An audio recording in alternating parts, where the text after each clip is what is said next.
Warning: Copyright disclaimer under Section 107 of the Copyright Act 1976, allowance is made for fair use for purposes such as criticism, comment, news reporting, teaching, scholarship, and research. Fair use is a use permitted by copyright statute that might otherwise be infringing.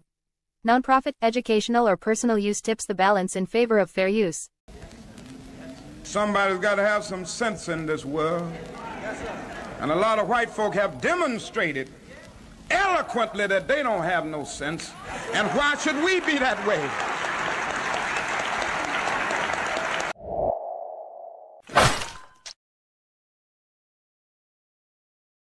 What it do, family and friends? Welcome back to the Church of Black Power. If you're not subscribed, go ahead and hit that subscribe button along with the notification bell so you can be notified whenever videos like this drop. Please make sure you're hitting that like and share button so we can beat up the algorithm. Make sure we get this message out to the ears that need to hear. And if you have not done so yet, please click the link in the description. Go to change.org and put your signature on the petition for reparations. And with that being said, family, welcome back to another Sunday service. You have my apologies for me being well past the time that I was supposed to start. I actually worked earlier today, and on my way home, it decided to rain, pour, sleet, and snow. Well, it didn't sleet and snow, but still, it was raining, it was pouring. Then all of a sudden, you know, people can't drive in god dang Texas for some damn reason. There was 3 accidents on the same on the same freeway, 3 different accidents, blocking off 2 of the damn goddamn lanes, excuse me, blocking off 2 of the lanes. And so I had to push through 2 small lanes in order to get here, but we here and we gonna get into this. Before we start, let me go ahead and give a shout out to the room real quick, because we're gonna go at 100 miles per hour.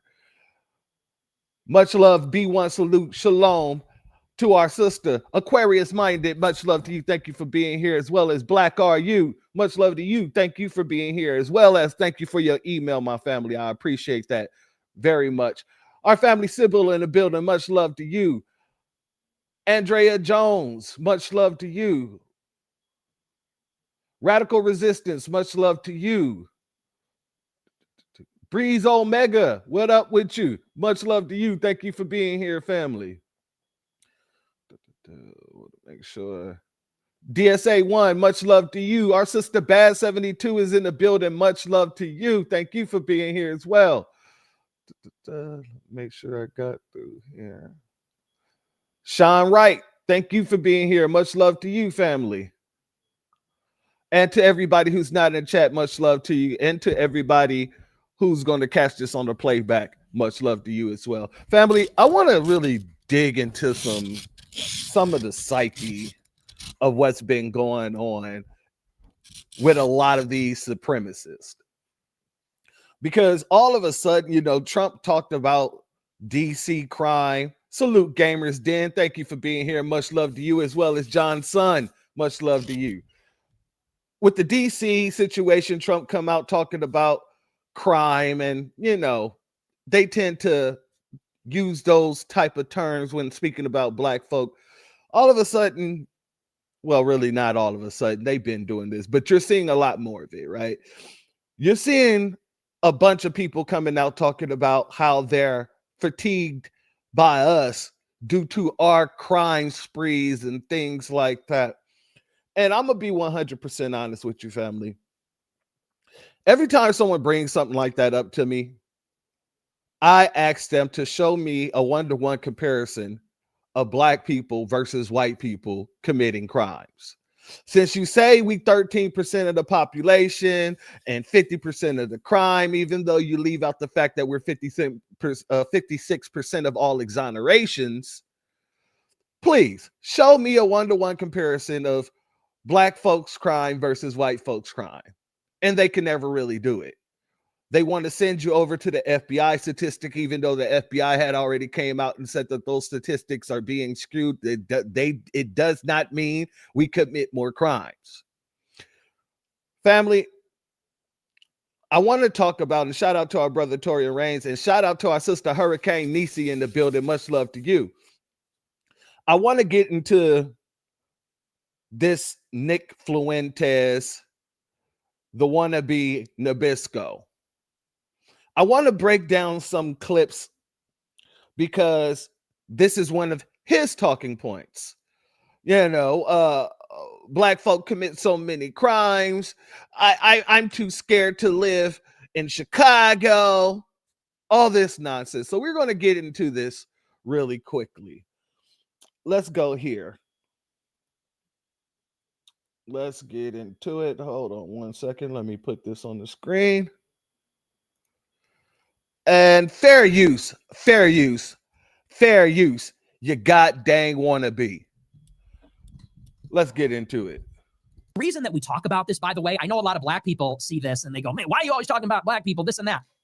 Because there just needs to be some shame here. Well, there's a few reasons. First, white people are every single bit justified in being racist. Every single bit justified, to the extent that that means going out of your way to avoid black people when you see them. I'm not going to let this play all the way through because, as you can see, it's 10 minutes. I'm just going to chop them up. So this man says white people are completely justified with their racism, to the extent of going out of their way to stay away from us when they see us. Family, these people don't ever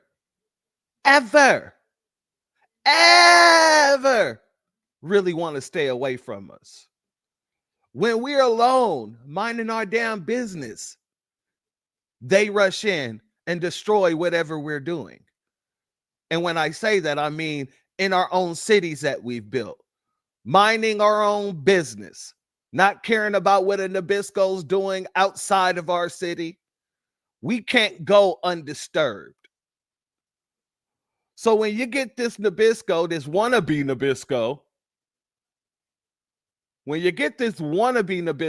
running around saying white people are justifying their racism to the extent that they don't want to be around black folk, it's already at its core. It's already destroyed. The talking point is nonsense.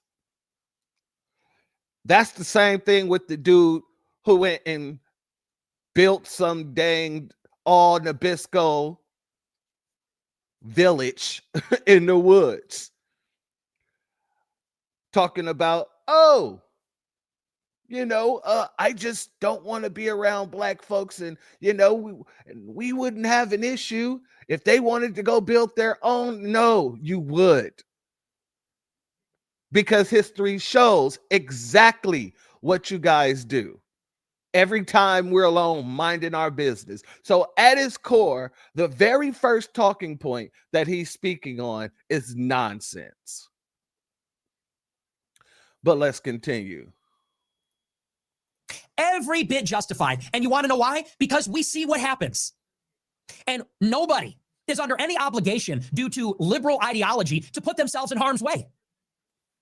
If you're a white person and you're going to work or going to the ball game or going to the city at night, you don't want to enter into the terror dome where you're suddenly in a sudden death match.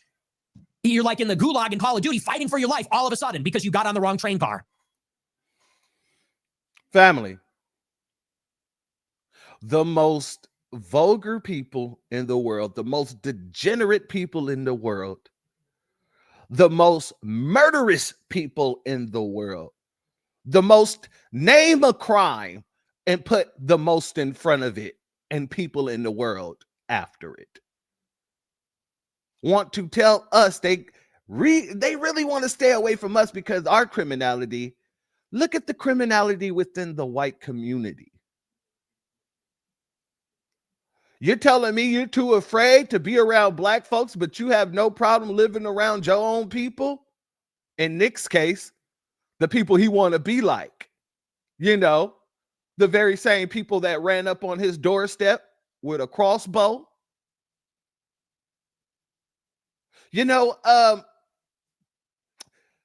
It's not too hard to debunk an idiot. Salute to our sister Bash. She says he reminds me of Gumby, and that voice is very annoying. Yeah, why do none of these people have a manly voice? All these white supremacists and white supremacist wannabes, for some reason, They got a real pitchy voice, a real geeky, nerdy, thank you, Andrea, cave-dwelling voice that you never hear any real manhood in their voices. Exactly, my sister. Very zesty. That's their inner weakness. Shout out to Breeze. That's exactly what it is.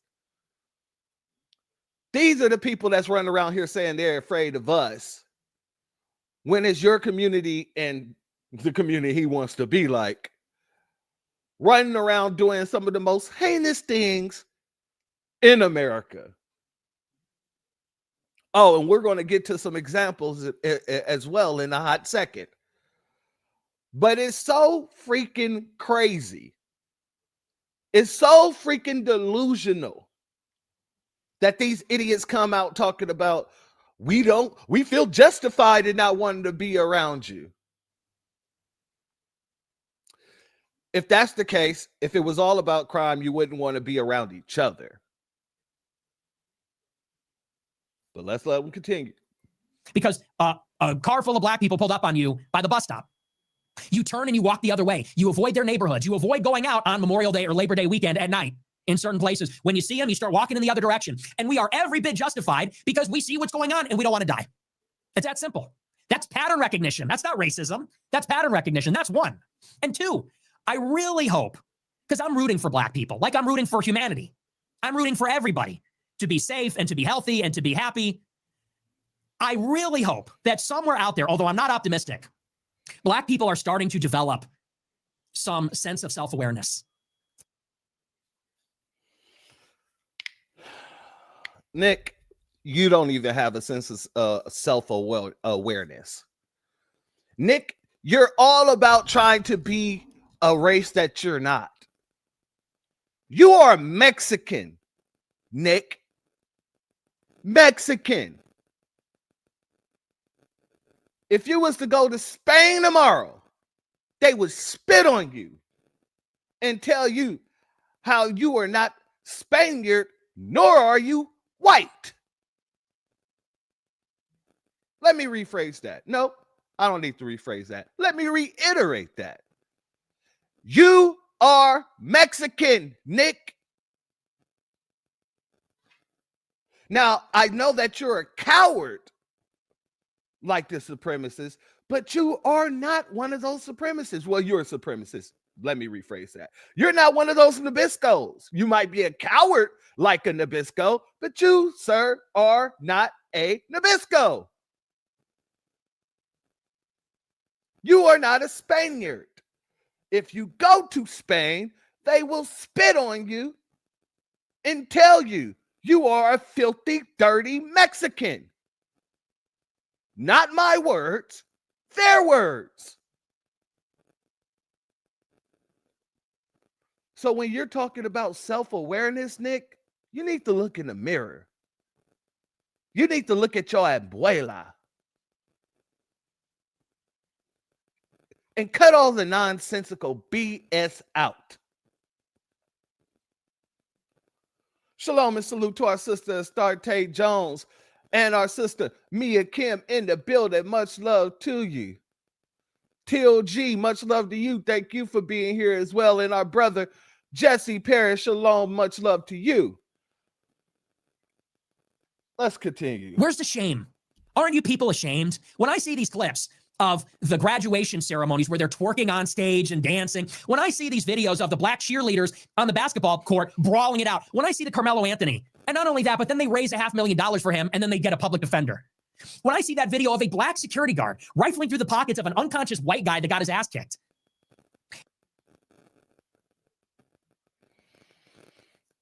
When I see a Mexican trying to be a white boy, it makes me cringe. It makes me uncomfortable. Just watching you try to pretend to be a Nabisco makes me look at you with pity. You talk about shame, but you're not shaming anybody in the Nabisco community. You're not shaming anybody in your own community. the Mexican community. You're not doing any of that. At what point do we talk about the Nabisco criminality?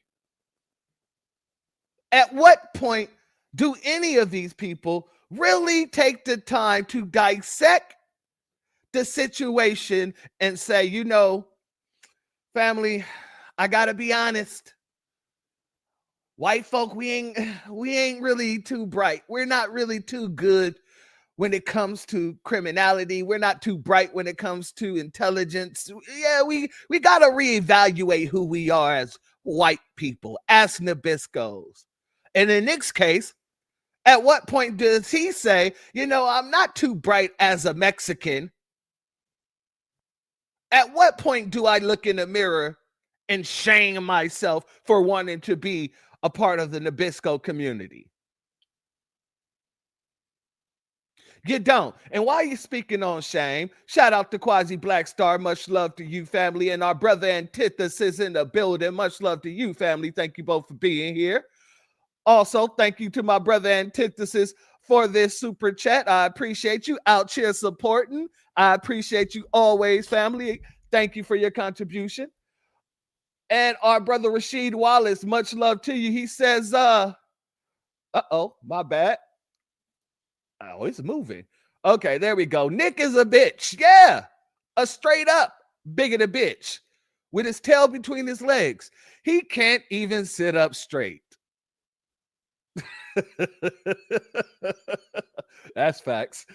But while this man Nick is running around here talking about putting shame on our community, are you going to shame the white folks for situations such as this?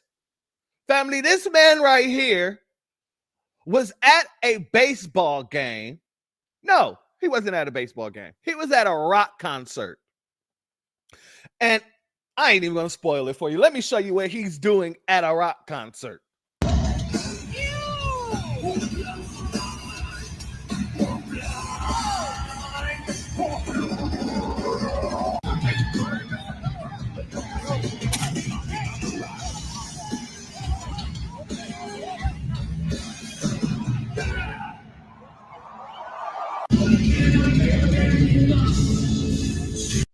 Family, in case you didn't get a good look, let me go ahead and replay that for you. Let me replay it for you.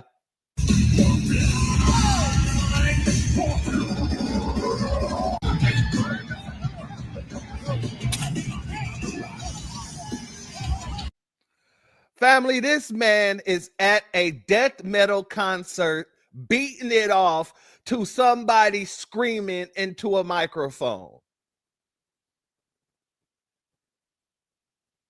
This man is whacking his tallywhacker. This man is whacking his tallywhacker to another man screaming into the crowd. I ain't gonna lie, man. When this other Nabisco walked on up and just gave him a heave-ho to the head, I was sitting there like, damn straight. That's what any logical person should have done. Just walked up and just decked him in the side of the head. Because this man thought it would be okay to pull out his tallywhacker and do this.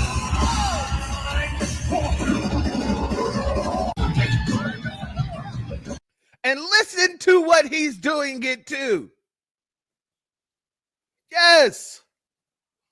Is Nick shaming these people? Is Nick shaming this man more specific?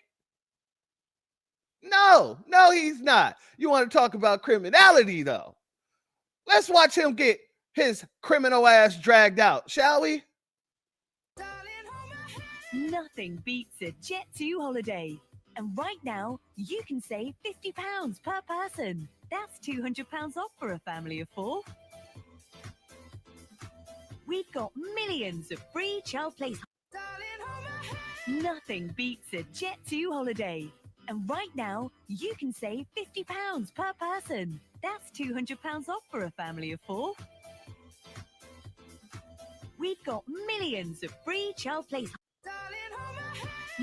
Family, I don't know about you, But I've never been to any concert that has a bunch of foundational Black Americans around and looked around and saw a man beating his tallywhacker in the crowd. I've never seen that person. If that ever happened, we've never seen it. And we've never seen them get dragged out like this. Why did he get dragged out like this? Because when the police came and got him over here, he started fighting the po-po.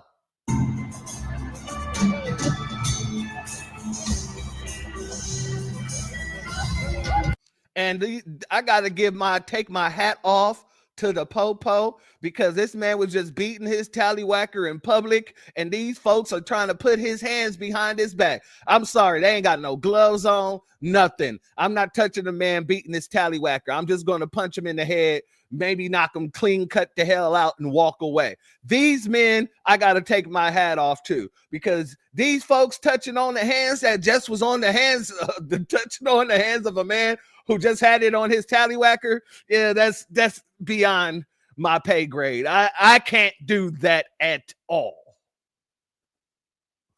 Salute still Kevin Trees. Much love to you, family. That's what I'm saying. Don't touch that nasty mofo, man. I would just put the gun to his head like, get up, walk. Now walk. Walk up these stairs before I put one in your goddamn mullet cap. And then if he didn't want to walk, I'd have shot the ground. You got 2 seconds to get up them stairs. That man would have jetted. Now I might have lost my job, but my defense would have been, did you know that this man was beating his tallywhacker in the stands? You wanted me to put my hands on him? The man was beating his I can't let that go. He's literally in public beating his tallywhacker. Family, this is Nick's people. This is who Nick is sitting here trying to convince us is scared of us. A man who's not scared to sit in public and beat his damn tallywhacker to somebody screaming on a microphone. Satanic music, death coat stuff.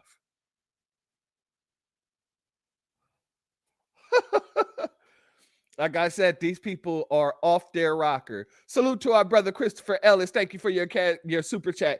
Your donation is blessed tenfold, and I appreciate you as always, my good brother. But let's get back over here to Nick and his shenanigans.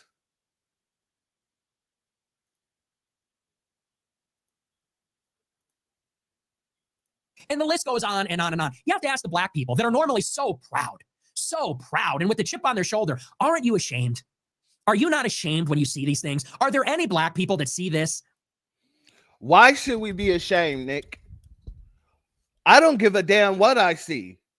If it's not attached to me or my child or really my family, somebody doing something that's out of my control, out of the realm of my control, I don't look at it as nothing but ignorance. I don't say, oh, I need to feel ashamed because that person has a black face. No, there's a lot of coons out here. There's a lot of idiots. There's a lot of non-foundational Black Americans. So with those three things alone, you won't ever see me looking into the Black community or watching some sort of clip that you guys love to put up and promote and say, damn, I'm ashamed to be Black. Hell no. That's an isolated incident from the Black community. In the very same way that, you guys love to say everything that happens is an isolated incident, from the school shooters. Oh, there were lone gunsmen. Oh, he had a mental health condition. Or anything else. Y'all don't take accountability for that. And y'all don't feel shameful for someone in your community that does that nonsense.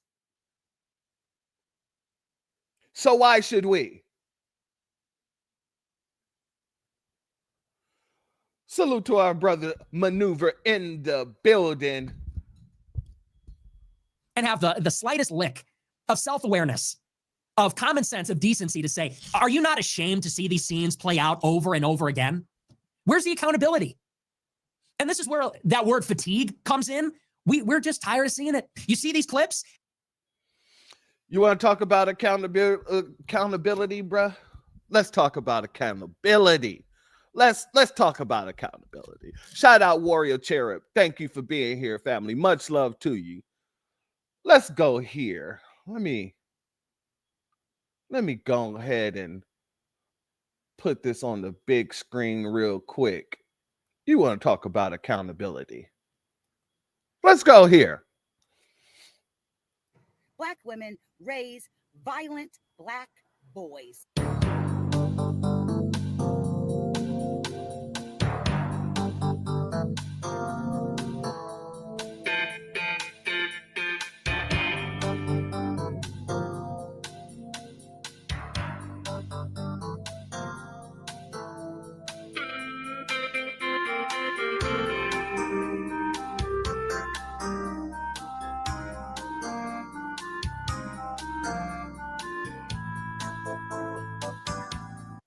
Black women raise.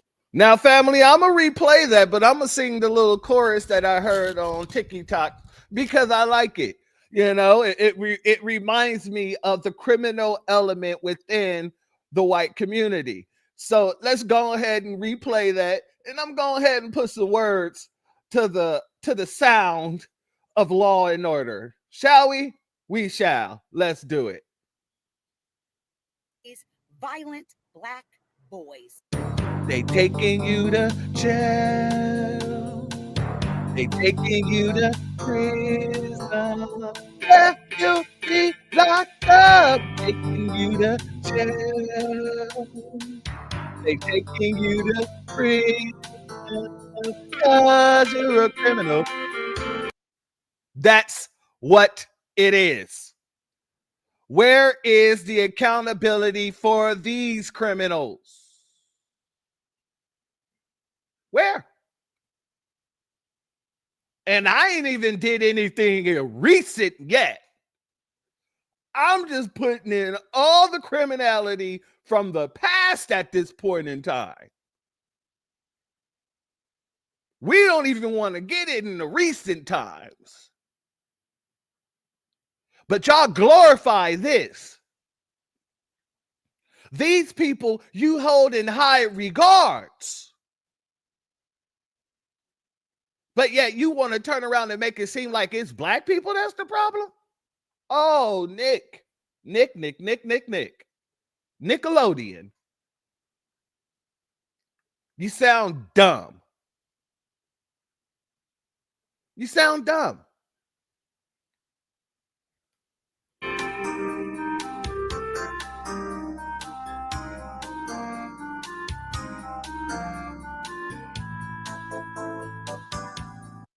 Black women raise. But let's get back over to Nick. Every race of person, maybe except for most Blacks, white, Chinese, Indian, Hispanic, and even liberals, see these clips and they say, are you surprised? They shake their heads. They say, yep. Usual suspects. They say, yep, that's about right. The usual suspects. How are we the usual suspects when it's you guys always committing some of the most heinous crimes, Nick? Tell me that. Tell me that. As a matter of fact, I seen a meme the other day. I should have freaking sent it to myself. But I seen a meme the other day, and it showed all these shooters of recent times from Dylan Roof on out. And it says 15 crimes, 15 arrests. And then it shows 154 deaths, 222 injuries, right? And it says, if you want to talk per capita, let's talk per capita. And shout out, I believe it was my brother Red Joker who actually did that meme, who created that meme. But shout out to him. And if it isn't Red Joker, shout out to whoever created that meme, because it just goes to show, you talking about per capita, you want to talk about per head? Just look at the mass shootings and the mass shooters and go ahead and put their victims all in one bowl and count per capita. Do a one-to-one comparison versus another black dude or a black dude who goes and commits an unaliving somewhere else. None of our criminality resorts to any of that. You know, like going into churches and unaliving everybody in the church. You know, like going into schools and trying to unalive all the folks in the school. Yes, Breeze Omega, I agree with you. He's a goddamn hobbit. My precious looking ass dude. That's what he reminds me of. Gollum from the Lord of the Rings. Black people, my precious black people. You are criminals. That's who he looks like.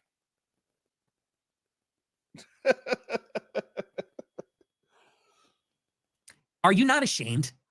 And when are black people going to turn that around? I'm so sick of, and I think all of society is sick of, hearing about all these excuses. And even the conservative blacks will give them, like Jason Whitlock is a perfect example. There you go. To all you little cooning, buffooning, little tap dancing sambos, all you scared to death Negroes, in the words of the Honorable Elijah Muhammad. Actually, it was Louis Farrakhan. Either way, all you scared to death Negroes that's trying to tap dance for your white supremacists, here you go. This is your thanks. This is your thanks, Hodge twins. This is your thanks, Brandon Tater Tot. This is your thanks, Cat Dance Owens. This is your thanks. When I gave a similar monologue about Austin Metcalf and Carmelo Anthony, Jason Whitlock, who's a black conservative at the Blaze, said that this is a demonic sentiment. He said the problem is a lack of Christianity or something or other. The problem is a lack of accountability. Oh, you mean like going up to someone who's hundreds of pounds lighter than you, trying to bully them and force them out of a seat that you have no control over? You mean a lack of accountability, like the parents of that kid running around here acting like, oh, he was just such a good kid? Are you talking about the lack of accountability, like how, you know, Kyle Rittenhouse was able to just walk? You're talking about the lack of accountability like Daniel Penny, aren't you? I get it now. Oh, I get it. Lack of accountability, he says. And I think a lot of black people hide behind these various things, whether it's the liberals that say it's slavery and racism, or it's the conservatives, and they blame it on welfare, hip hop, or the Great Society.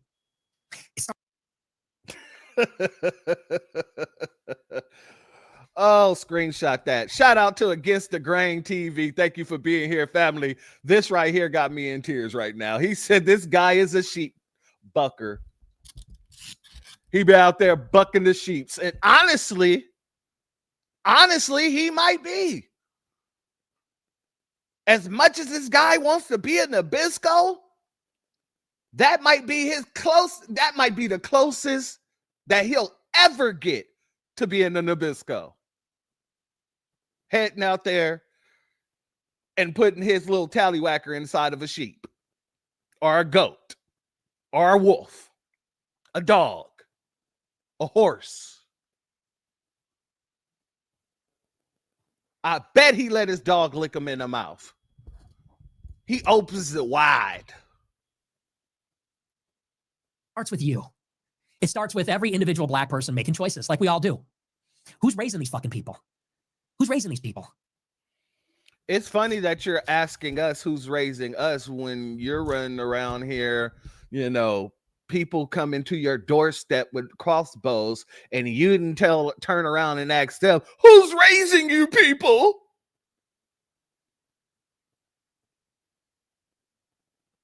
Nick, I want to speak to your abuela. I want to know if this is how she raised you to be. She probably did because, you know, Mexicans are racist as hell. They like to lighten up the race, whiten the race.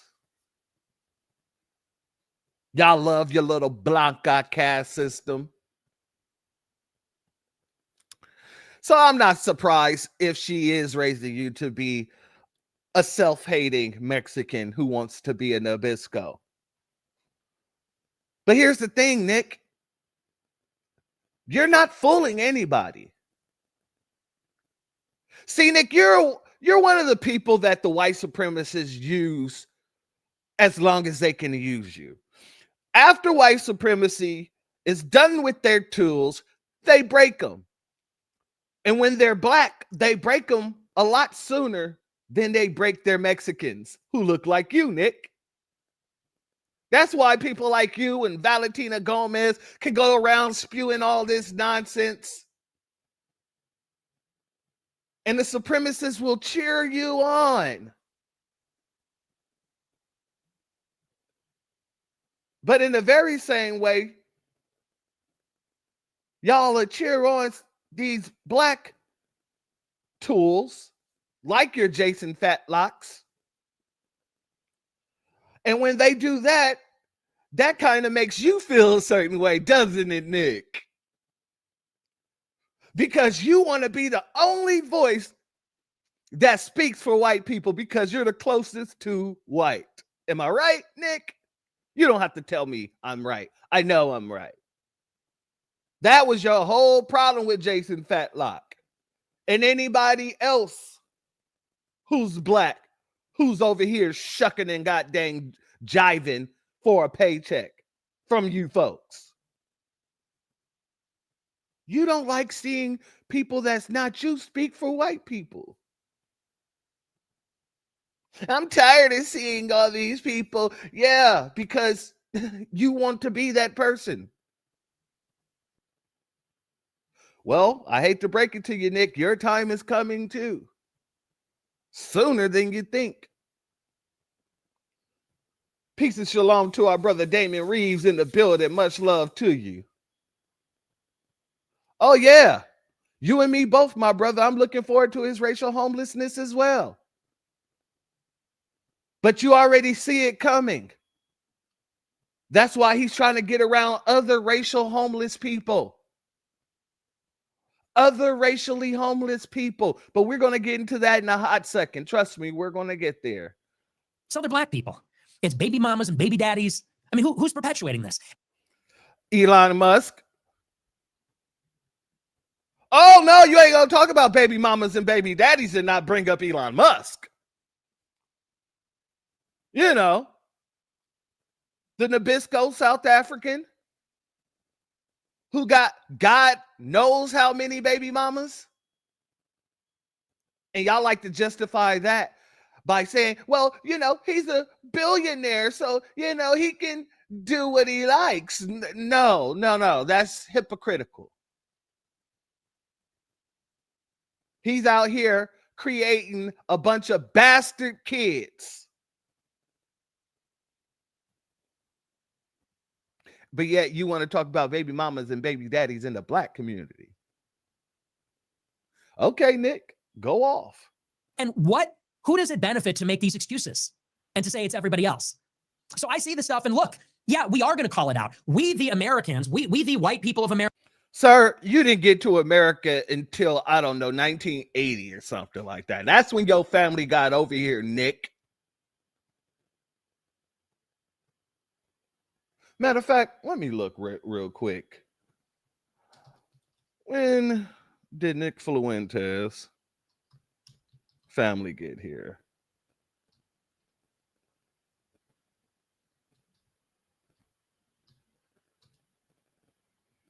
Let's see.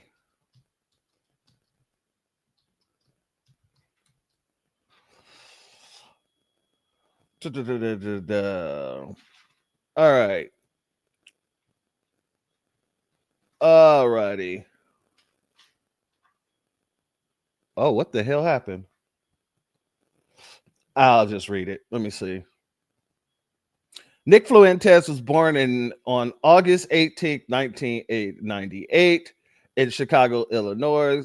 He was born to William Fuentes and Lauren Fuentes, Chico. His family left Cuba. Oh, he's Cuban. His family left Cuba when he was just 2 years old. Colombia, excuse me, not Cuba. Colombia, when he was 2 years old and settled in Rockaway, New Jersey. So, Nick, you ain't even been in the country.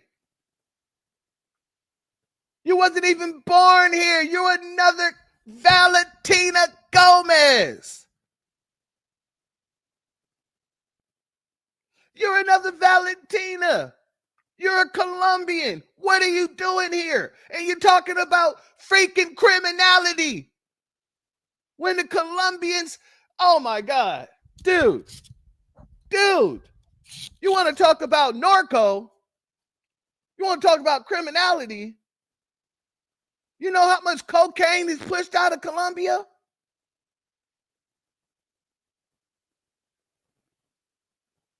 Do you know how much cocaine was pushed out of Colombia?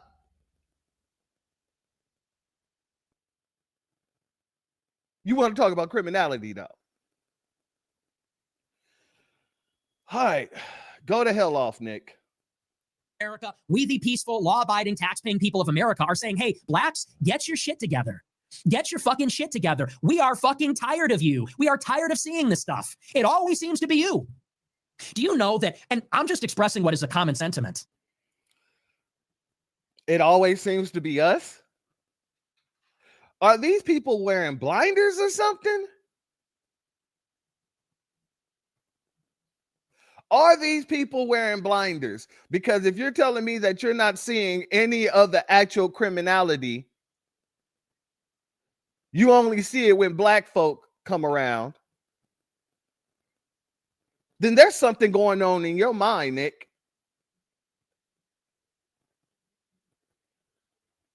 You got an algorithm in your mind that only sees when bad things happen from black folk, not when white people who commits majority of the crime, the majority of the crime committed in these United States are committed by Nabiscos, Nick. You know, the people you want to be like.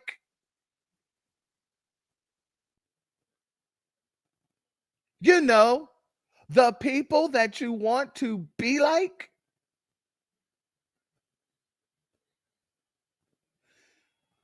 Jesus Christ.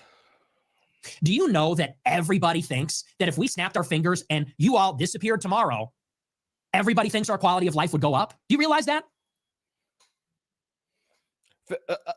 Nick, I could tell you, and if you know anything about history, you would be able to say yourself, but you probably wouldn't, because you people love to lie and love to omit information. We had our own damn communities. We had our own enclaves. You guys couldn't stand us doing so well and destroyed each and every goddamn city we had. When we were segregated, Nick, when we were segregated,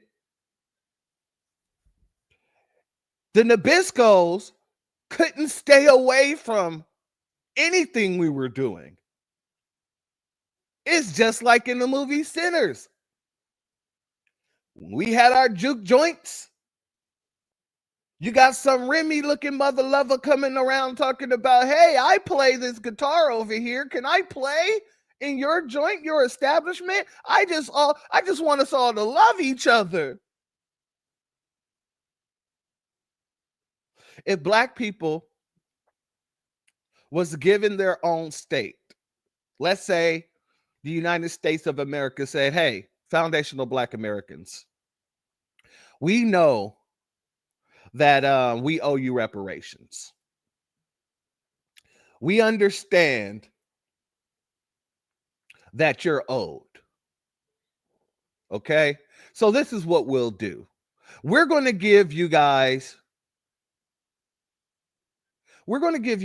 a, you know what? Damn, A. We're just going to give you all of Texas. If everybody moved to Texas as foundational Black Americans, the rest of the United States would crumble. The rest of these United States would crumble. You guys would resort back to cannibalism. Just like you guys did when you tried to, well, not you guys, because you only got over here in 1999, because you were born in 98. No, so you only got over here in 2000. Nick has only been in the country 25 damn years. You want to talk to us about criminality? Oh, get the hell up out of here. Salute to our brother Maneuver. What did it say here?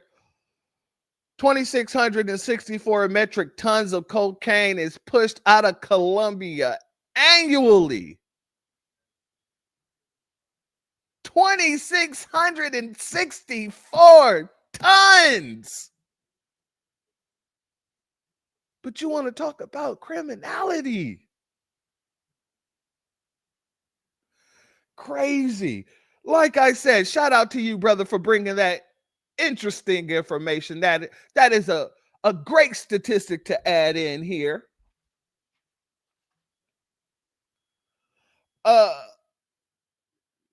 Nick, if you ever thought that white people can survive on their own, you need to have that mullet cap peeled right the hell off and have a lobotomist check your brain out. Let's keep this 100. You need to have that noggin checked out.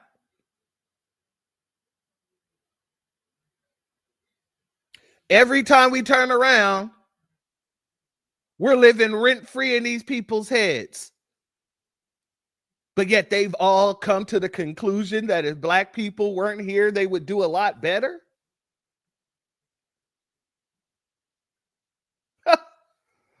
Laughable.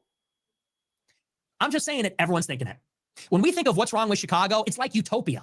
Chicago's like a utopia. Beautiful riverfront, beautiful lakefront, concerts in the park, ball games in the park, beautiful architecture, the best food. You know what the one problem is with Chicago that's driving the businesses out of the Magnificent Mile? You know what the one problem is that's making the public transit unusable? You know what the one problem is that's driving richer residents from the city? It's the crime. It's the chaos. It's the violence. And you know what demographic is almost exclusively responsible for it? It's you. Nick, you're a goddamn idiot. You're an idiot. You're a wannabe. And nothing you say is profound. Let me explain something to you. Chicago is a mob city. Most of the criminality that happens in Chicago is tied to some mob situations, whether you know it or not. I'm talking big boy criminality. But yet you're looking at the little trinkets of Black folks who are doing whatever they're doing in Chicago and pointing and wagging your finger at them. It's not about the illegals that's making people move and the crime that they're bringing along. No. It's not about the mob situations and all the criminality that circles around the mob in Chicago. No. It's about Black people It's about black folks. Exactly, my brother Damon. Organized Nabisco crimes. But you won't hear these people talking about this stuff whatsoever. Salute to my brother Reparations Nation. Thank you for being here, family. And you make a valid point. How does he think the guns, drugs, prostitution, and all that get to the city? Great question. I think that there's a fairy god black mother. That's the way he exactly words it too. It's not a black fairy godmother. No, a fairy god black mother who goes into Chicago flapping her wings and just dropping off guns all over the place, dropping off drugs, saying, here, take a hoe or two. This is what Nick probably thinks happens in Chicago. Because he's not going to blame the people that came to his doorstep with a crossbow.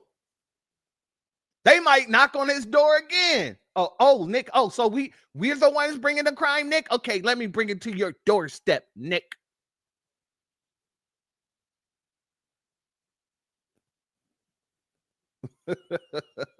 Salute to our brother Christopher Ellis. He said Nino Brown broke it down before he was ever over here. Exactly. And this is the thing. A lot of these folks who are not Nabisco, when they come to this country, they know about the protections of a Nabisco. They know about how the Nabiscos roll over here. And so they try to get under the protection of the Nabisco by trying to be more Nabisco than the Nabisco.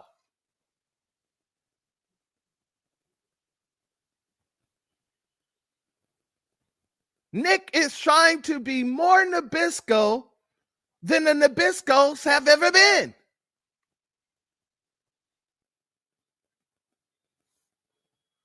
Salute Black Are You. Idea. Oh, shirt idea. White on white crimes, 99.9%. That's a great idea. That's a fantastic idea. Nick won't like that shirt whatsoever. Exactly. Nothing worse than the wannabe. You know why they have to go so hard? People like him and Valentina Gomez and all this other nonsense. These people got to go so hard because of the fact they don't feel Nabisco enough. And they shouldn't, because they're not. You people are, God dang it, you're the byproduct of conquistador settlers. Colonizers, to be more specific.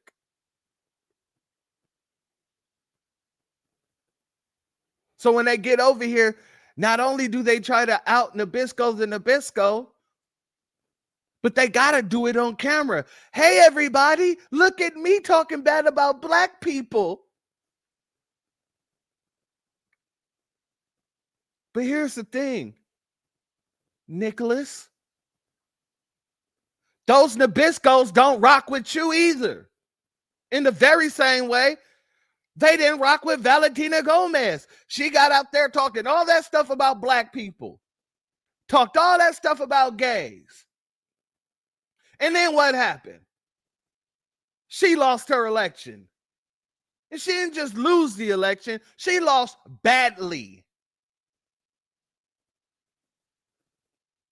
It was a horrible loss. In the very same way, Nick, you have lost every platform that you've ever been on, with the exception of Rumble. But let's let them cook. Black people. Everyone's thinking that. Everyone's fucking sick of it. And the way that society is going, stuff is too expensive. Wages are too low. Housing is too expensive. We work too hard. I'm gonna be honest with you, my brother Chris, man. I hope to God that Trump deported her. That would be hilarious to be so stone cold Republican, to be stone cold a racist, to just go out and say whatever comes to your idiotic mind and then turn around and get deported by the very same individuals you were trying to be like. I hope to God that happens. Because as soon as it do, you know what we gonna do over here. It's gonna be one of them days where we gotta say, you know what, hey,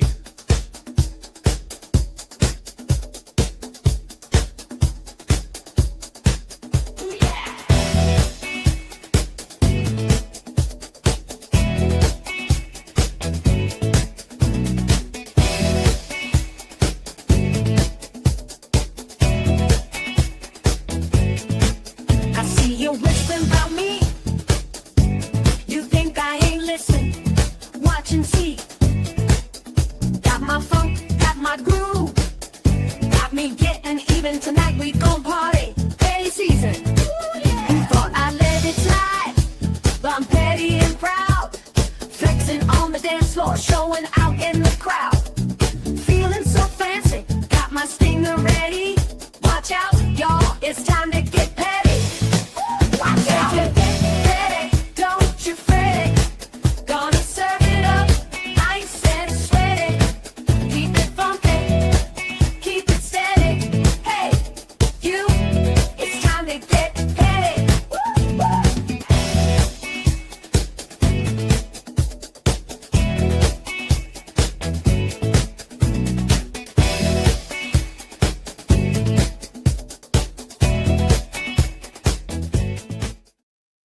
and family, trust me when I say, when it comes down to being petty for that situation, I'm going to put on my finest linens. I'm going to find my best shoes. And I'm going to get me the crispest hat I can find to get petty on that. Trust me. In the very same way that when Nicholas get his racial wake-up call, his nigga wake-up call, more specific, oh, we gonna be out here getting petty on petty on petty. They're gonna have to find somebody to bless somebody to come over here as a priest and talk to me and say, look, man, there's no need to be this petty. You know, God told me, God told me that it's good to be petty, but you don't have to get that damn petty. And I'm gonna look at him and say, oh no, the Most High told me that I gotta get as petty as possible. I have to go and order some more petty because I ran out of a little bit of the petty that I had over time. So I got to order some more pettiness. Matter of fact, I ain't got to order nothing because God said that he's going to make it rain pettiness for me because these folks deserve every bit of it. And shout out once again to our brother Toria Rain, because, you know, that petty tender grass. Oh yeah, that I wish I'd have thought of that. I wish I would have thought of that, because that'd be my whole. That would be my new name anytime we get into the black and petty aspect of things. Just call me Teddy Pendergrass. I am Petty Tintergrass. Pendergrass, excuse me, Tintergrass. Anyway, family, salute to our sister Sharon Thompson. Thank you for being here, my sister, as well as our sister Patricia Green. Much love to you. All honors to the ancestors all day, my sister. And the ancestors, you know, they gonna be dancing. Soon as they hear the music go off, they gonna be right here with me as I'm doing my dance, because every time I play that clip, I'm dancing over here. They're going to be right behind me doing the Cabbage Patch, hitting the Charleston, all of that. All of that.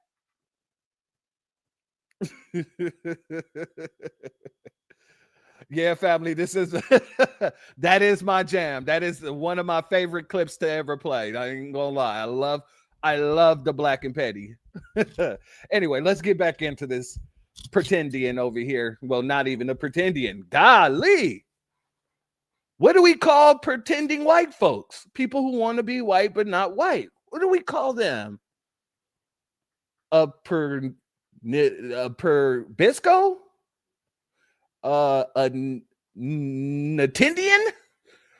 We got to figure out what we're going to call these wannabes who want to be a wabo. To then spend our hard-earned money to go to Lollapalooza, spend our hard-earned money for a fun weekend in the city. God knows how expensive it is to eat out nowadays or to take an Uber. And then to constantly have to be worrying about this. God knows how expensive it is to afford to live in a nice city like New York or Chicago. And then to have to put up with that. People are, I think, now too broke to be woke. People are too broke, work too hard, just to be dealing with us. You're right, my sister. You're absolutely right. We already got a term for them, Latinos. You're absolutely correct. Absolutely correct. This man talking about, you think we want to spend our hard-earned money to be around that type of activity? Family, black folks have been spending all kinds of money, and nowhere we go can we get away from the criminality of Nabiscos, from the racism of Nabiscos, from the white supremacy and the system that the Nabiscos uphold. This man is talking backwards in the way, right? The things that we should be saying, he's saying about us. Let's be very clear. Absolutely. Shout out to our brother, Great Black Shark, for coining that Latino term, because they out here always lying. God dang it, they should be going to go play Mufasa somewhere, because I ain't seen nobody else lying like that. Oh, a great point, my sister. He can always go back to Colombia. Problem solved. Problem solved. But he wouldn't do that because the Colombians, oh, they'd be on his head. He ain't been there since he was 2. Oh, yeah, those Colombians are coming over to his house, and they might just screw his mother because he ain't got no wife. They might just screw his mother. They going to take all he owns, and then they going to put him in the coca fields. Go make our money. And you know that's what Nick could do because he's a scared little bitch. Let me just be very clear on that. This kind of stuff and hear BLM and to hear these excuses about slavery and racism and the white privilege, it's enough. So a Mexican Colombian, see, I was just used to calling him god dang Mexican. So a Colombian idiot wants to come and tell us that white privilege don't exist. Sir, let me be very clear with you. You non-white person. You want to be Nabisco. What do we call a cracker that wants to be another cracker? Because he's more of those Mexican crackers that you get from the Mexican stores, those grocery stores. It's not really a cracker. It's not really a cookie. And it got a strange taste to it. That's what he is. And don't ask me how I know about it because, god dang, I used to live in LA. They used to have the corn man come around all the damn time, honking his horn. Him. And I used to go out there, get me a little corn on the stick. Pause. Go ahead and put some Parmesan on there, So I done got a couple. I know what a couple of the Mexican things taste like. I don't like a lot of it, but, I've tried some of it, Especially when you got a corn man in your neighborhood. You'll understand that. Oh, man. So the shame will continue. The shaming of the black community in America will continue until it improves. Yes, we will shake our heads. We will exchange that knowing glance. We will make that face. We will comment. Well. We will name and shame. We will turn and walk away. We will move to neighborhoods where you are not until it improves. And you can deal with each other. The Mexican music blasting, that got me right now because that takes me back to when I was in LA. I used to hear the little goddamn the ice cream truck hitting the corner. Depending on who's driving the ice cream truck, you don't know what you're gonna hear. If a Mexican come around, you know, but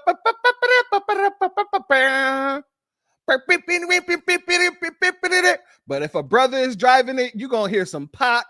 You gonna hear you gonna hear some Biggie, you're gonna hear a lot of hip-hop when you got brothers behind the wheel. So that made me laugh. I just had to throw that out there, family. Much love to you.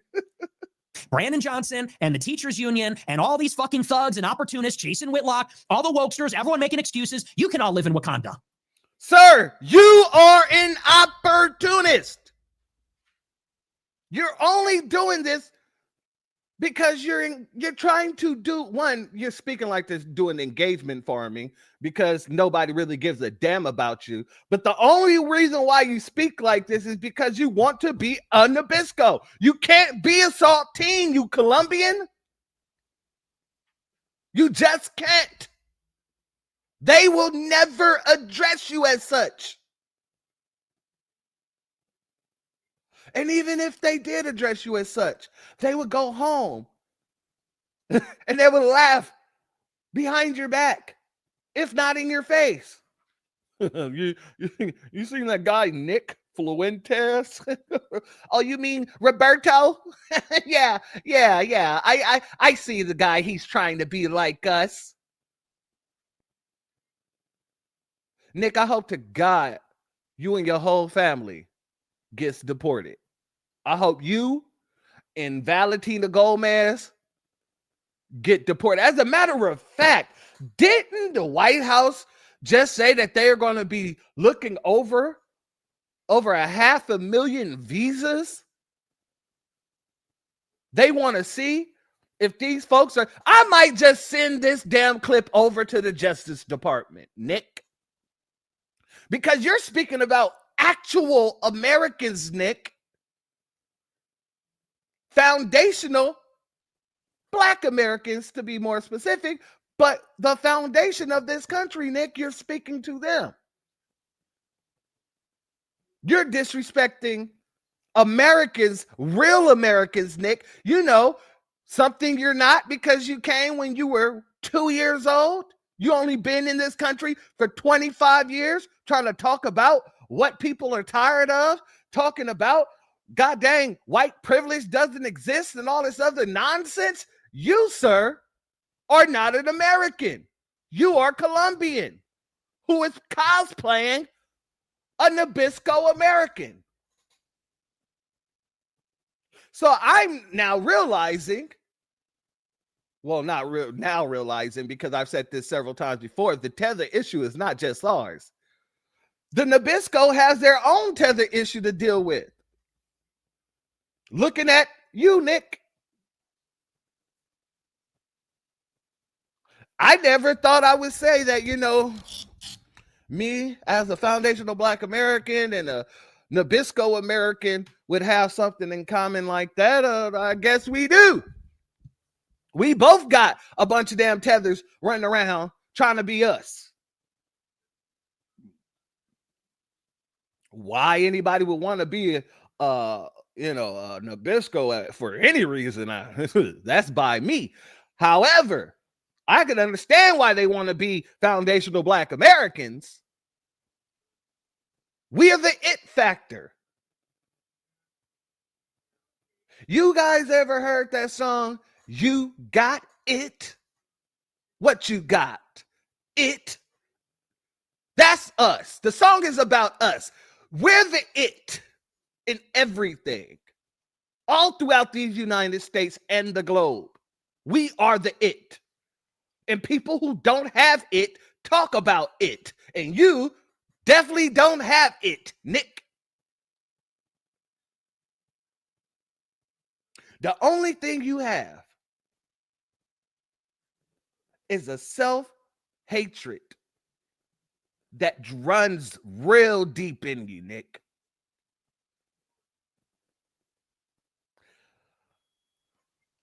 You can keep all that Black excellence for yourself. We're good. You're damn straight. We gonna keep black excellence for ourselves any damn way. Even if I wanted to give away this black excellence, I could. The Most High bestowed it upon me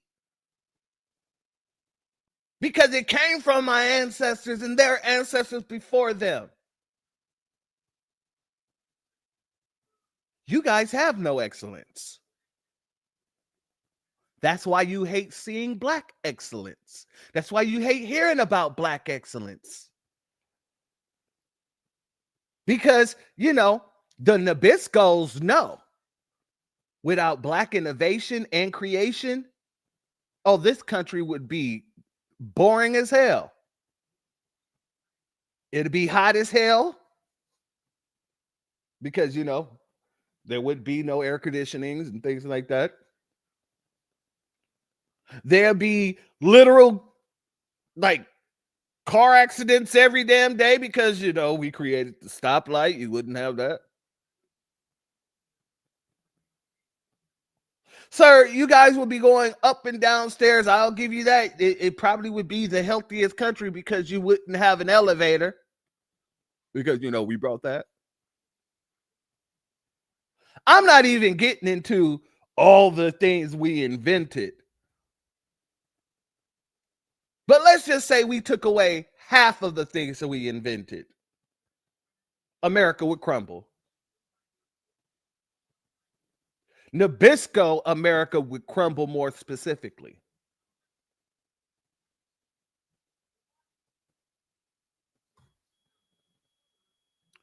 Oh, my brother. Oh, yeah. It'd be starving times without FBAs. Let's keep it 100. They would go back into the dark ages. And they'd be looking for an FBA to come and pull them out. You know, like the Moors had to do to the European who didn't even know how to wash his own damn ass, who was sleeping in the barns with their animals, kings and queens, supposedly sleeping in a barn with their animals, and it took Moors to come in and say, nah, you don't do that. You put the barn outside. You know what? This is what we're going to do. We're going to build these cathedrals. We're going to build these castles, really military forts. And then you can sleep in the military fort.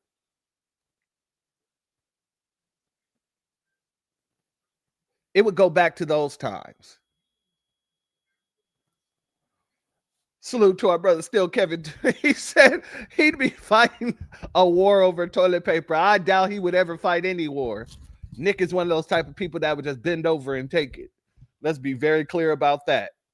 And no pause there. He is literally one of those type of people. Salute to our brother Christopher Ellis. He said Mark Twain talked about how dull his people were. Absolutely. And they know they're dull. That's why. Did y'all see that video clip of the white lady who says she was at this concert, or it was an event or something like that, and she was talking about how she's more comfortable being around a bunch of black people rather than being around a bunch of white folk? She's like, look at my kids, they just running around carefree, no shoes on. Well, they could do that anywhere. Well, why is it that they only feel comfortable around us? Nick, why is it that white women teach their white children to run to find a big black man if there's ever an issue? Nicholas, you don't want to answer that question, especially as a Colombian who's only been here for 25 years. As a foreigner, Nick is trying his hardest to make sure no one calls him a foreigner. Oh, I'm going to call it exactly what it is. You're a foreigner. And you know these people don't like being called foreigners. That gets under their skin. What happened to your accent, foreigner? Shouldn't you be talking like Valentina Gomez, like you got a mouthful of peanut butter? But I digress. Salute the conscious moron. Thank you for being here, family.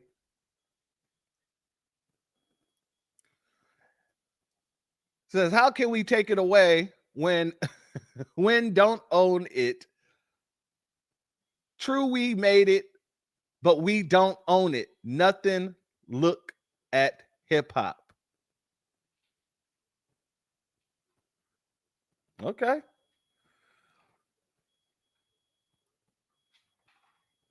Nick be fighting over sheep.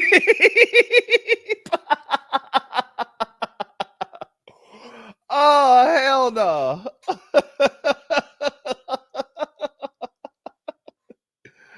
Oh, salute Chris. He said, wasn't there an AMC series talking about the horror stories of suburban neighborhoods? Yes, it was. And there are many of those type of series. Hell, Snapped, god dang it, True Crimes, god dang it, all of these are really about Nabiscos.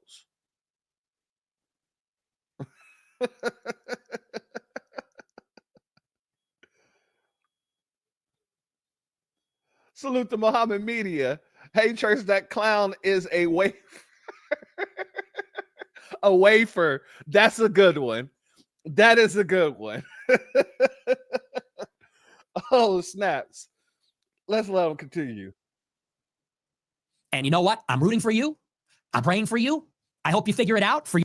We don't want none of your prayers. We don't want no Nabisco prayers. We don't want no goddamn Colombian prayers. I don't know who you pray to. In Colombia, aren't they like Catholic or something? I don't know who you praying to. I don't care. I don't want you praying for me. I don't want none of your well wishes, nothing. Let me be very clear about that. None of us do. You can keep that shit. You need to pray for your own damn community. And I mean the one back in Colombia. Maybe they'll stop shipping out all that goddamn cocaine, guns, and drugs. Your sake, for our sake, but we're done. And how long before a U.S. presidential candidate gets up and identifies the problem? Because the second that candidate comes up, that person's going to win in a landslide. Because we're sick of it. We want our lives back. We want our cities back. We don't.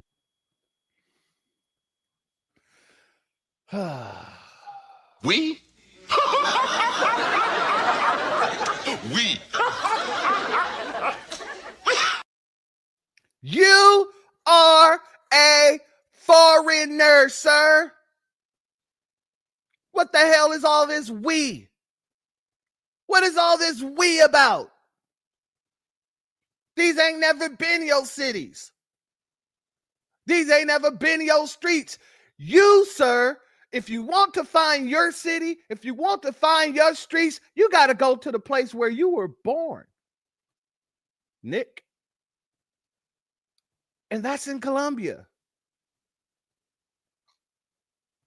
You see, these are our streets, Nick. These are our cities, Nick. And if you keep popping off, I promise you, I'm going to make a phone call to Tom Homan and I'm going to put your parents' name on the list.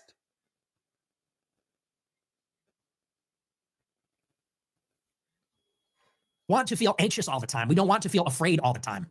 We don't want to live in fear that we're going to wake up and someone's going to steal our car and then we might get in trouble if we respond in the wrong way. Or we're going to be on a subway and get a knife pulled on us and we're going to get ordered to the ground.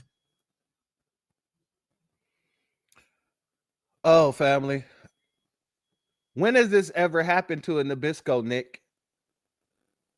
Everything that you're talking about is opposite of the reality of America. It is literally the opposite of everything in America.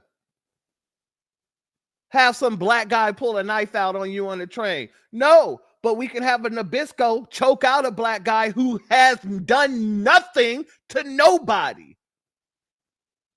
Ain't hurt nobody, ain't touched nobody, ain't did nothing. Talking to himself in a damn corner.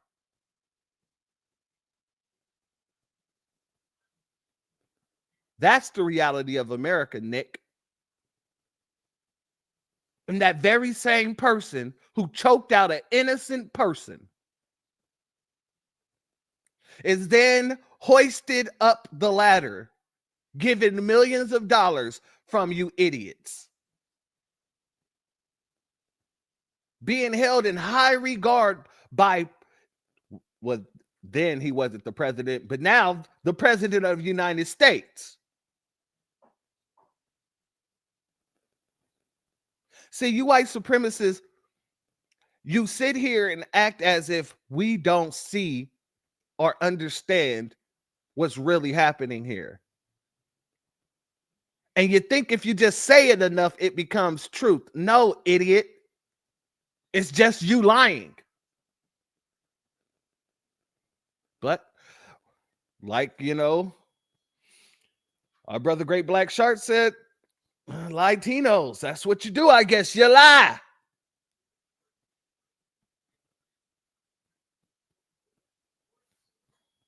For defending ourselves. It's insane. White people have never defended themselves ever in this country. Not in the way that you're putting it. They're always the aggressor. And for the most part, especially when they come messing with us, they come as an aggressor and leave as a body on the floor. Knocked out cold. Salute to our sister Andrea Jones. Thank you for your Cash App donation, family. Your donation is blessed tenfold, and I appreciate your contribution. It's utterly insane, and we all know what's going on. So I saw this Raja Jackson thing and whatever. I mean, it's live streaming, it's professional wrestling. Who knows what's real and what's fake? The reason that it provoked this response is because we've seen the scene. We've seen it before 1,000,000 times. Oh, you seen this scene where somebody walked up and hit you over the head, hit a black man over the head, and the black man whipped his ass? Yeah, we've seen that too. We've seen that scene several times. And what does that teach the Nabisco? Not a damn thing. You know, anybody with sense would see that several times over and then turn to themselves and say, you know, maybe I shouldn't go over there messing with black people. Black people have a tendency to whoop someone's ass when you go over there messing with them. So let's leave these black folks alone, shall we?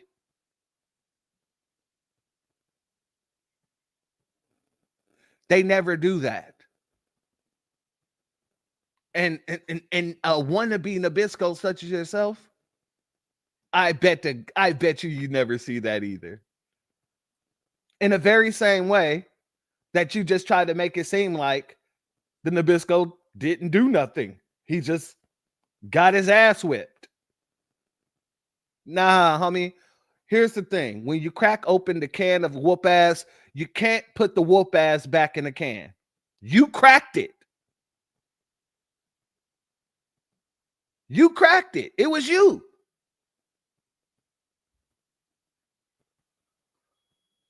And it's infuriating. And as I said, it's not just the violence. It's this almost pathological, evil, anti-human cruelty, disregard for human life, malevolence. And then listen, people get in altercations. People get in fights. Sometimes there's violence. It is what it is. We all know. This is what they do. They attack in packs. They stomp the head. That's what they go for. And it's We attack in packs.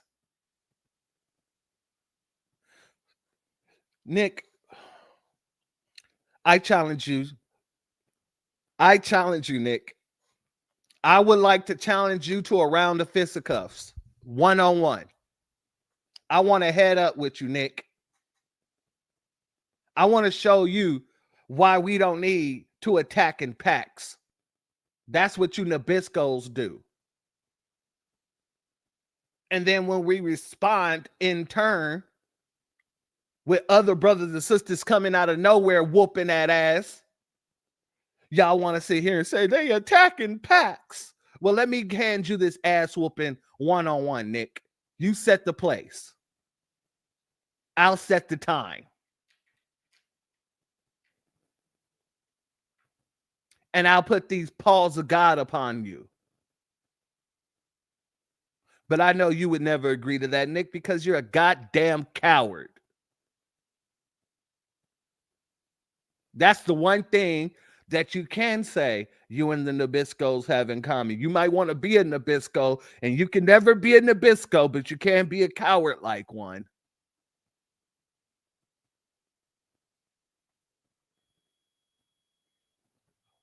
What would a Nick Fuentes hit even feel like?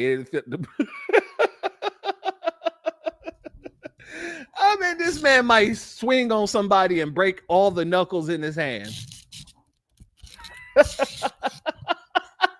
Oh man, Nick Fuentes.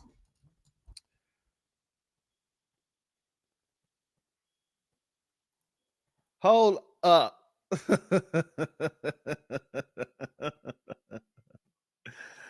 Blue Marvel is DC's icon. I don't know if you trolling with that name, family, but god dang it, as a person who read Marvel comics, that is hilarious. Oh, family. Baby hand punches. Oh man, nah, homie. I can't even say baby hands, because have you ever got hit by a baby? Have you ever been hauled off and slapped by a baby? They got some heavy hits. I'm gonna be honest with you. Nick don't look like he got no type of heaviness to him. Salute Ishmael Bull. Thank you for Ishmael Bull. Excuse me. Thank you for being here, family. Shalom to you. Nick is frail like Glass Joe. Hey, I'm gonna be honest with you. Who you think will win in the fight? Sleepy Joe or frail ass Nick Fuentes? I'm gonna leave that one for the family to answer. Fucking evil. And that needs to be called out. It needs to be called out by the black people. And if black people want to be loud. First and foremost, Nick, don't tell black people what we need to do. Especially as a motherfucker who only been in our country for 25 damn years. You shut your goddamn tetheristic mouth up.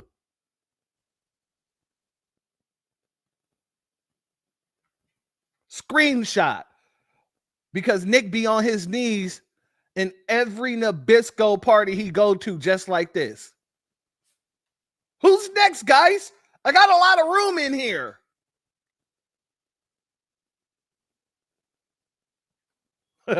Yes, my sister, them babies will give you a black eye real damn quick. My sister, Miss Niecy, she says Sleepy Joe by farting. That'll be it. He ain't even got to be touched. It's just a gush of stinky wind will make this dude's whole body fall apart. Salute Mentor. Thank you for being here, family. Thank you for being here. Old school name for Nick is Worm. Oh yeah, Nick is definitely a worm. That name definitely fits him. Joe got this. Okay. Joe got this. Joe will dust Nick's boots. Oh yeah, see, I'm pretty sure we have a consensus on this. I'm pretty sure. Wet Noodle Nick. Oh Jesus, that's his new name. Wet Noodle Nick. Pasta in the bowl. Wet Noodle Nick. I love that. Loud and proud. They want to be talking about the black community. You must be equally loud in your condemnation of this kind of stuff than you are in your praise. We must not do nothing that some goddamn cosplaying person from goddamn Colombia tells us to do. Why don't you go to the Colombians and call them out and tell them they must be loud about the goddamn dope coming out of Colombia, the drugs coming out of Colombia, the whores coming out of Colombia? You go to Vegas, on the strip, you see a bunch of Colombian hoes. Don't ask me how I know that. I was in them streets. But what I'm saying is, you got a lot of Colombian hoes. In the very same way that if you go to a massage parlor, you're going to have some Chinese hoes.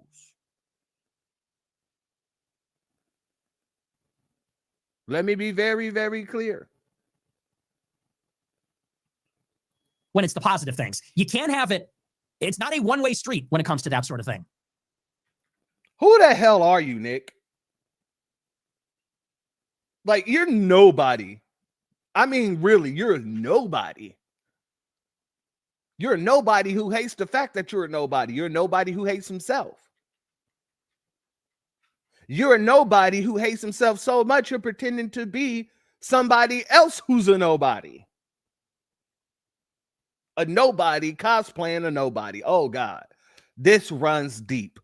This runs deep. The well is deep as hell. Well, let's get over here, family. Let's get over here because, you know, I was going to call this next segment the tether, the Latino, and the sex trafficker, but I guess I'm going to have to call this two tethers and a sex trafficker. Two tethers and a sex trafficker. Let's go. I would say that what is typified by black people is this sort of victim mentality that says, oh, is it because I'm black? Oh, you only have a problem with me because I'm black. Oh, you're keeping the black man down. All this kind of stuff. The reason we call them Wigger nationalists is because they have kind of adopted the worst aspects of black identity politics, which is to say, oh, you have a problem with me because I'm white? Oh, they're keeping the white man down. Oh, well, they'll just call us racist. Well, they'll just call us Nazis. And my attitude towards the problem is always, they can't stop us. If you go like I did and tell the truth directly and articulately, and you don't let them suppress you, at the end of the day, they really can't stop you. I think I'm living proof of that. Well, Nick, you ain't on any other platform but Rumble, aren't you? A white supremacist platform. All of them are white supremacist platforms. However, you said they can't stop you. We can't stop you. We damn sure can make sure we don't listen to you. We could damn sure make sure others don't want to listen to you. We could damn sure make sure that every company that platforms you get a nice earful with a boycott to go along with it. Nick, you're not really doing nothing at this point in time. You're sitting on a platform with a known tether, an agent, and a sex trafficker talking about black people. My sister Aquarius, 3 the gay way. Yes. Yes. And I encourage all my followers, don't make excuses. Don't go around and say, oh, it's because I'm white. Oh, well, they'll never let you say that. They'll never let you do that. They'll say you're racist. I say, try and stop us. What do you mean let? They're not going to let us. We're going to do whatever we want. And so I tell my followers, get as intelligent as you can, read books, learn languages, learn a musical instrument, go to the gym, get physically fit. I tell people, get into the best college you can. And if you're not interested in going that route and networking, then be an entrepreneur, make as much money as possible, infiltrate politics. But I guess where I would diverge slightly, if we're to get into, because I think we're in total agreement on that, and I'm with you 100%. I just would say I'm sure there's some groypers that are saying something like that. I would call that wignat, this like chest beating. Oh, it's because I'm white. They're keeping the white man down. You know, they are keeping the white man down, but we have to be worthy of our ancestors as well. Who is keeping the white man down, Nick? In a system of white supremacy, in a system that is built to give the Nabisco every single advantage, unearned benefits. Who is keeping the white man down, Nick? That's my question to you. What system is in place to keep the white man down? Who controls that system? Salute to our brother Torian Rain. Much love to you. Thank you for being here, family. Who controls that system, Nick? If there's anybody being held down, Nick, in the white community, it's not because of the Foundation of Black Americans. It's because of other Nabiscos. If you're being oppressed, it's because of the same oppressor in the system of white supremacy. It's just that you people are too damn dumb to call them out. Really, I don't even think it's just about being dumb. At this point, it's just about protecting the system that gives you all these unwarranted benefits for nothing. Keeping the white man down. They want to be oppressed so damn much, but this damn Colombian here, this Trisket, that killed me. This Trisket ass dude want to be a Nabisco so damn bad. Only been in the damn country 25 damn years.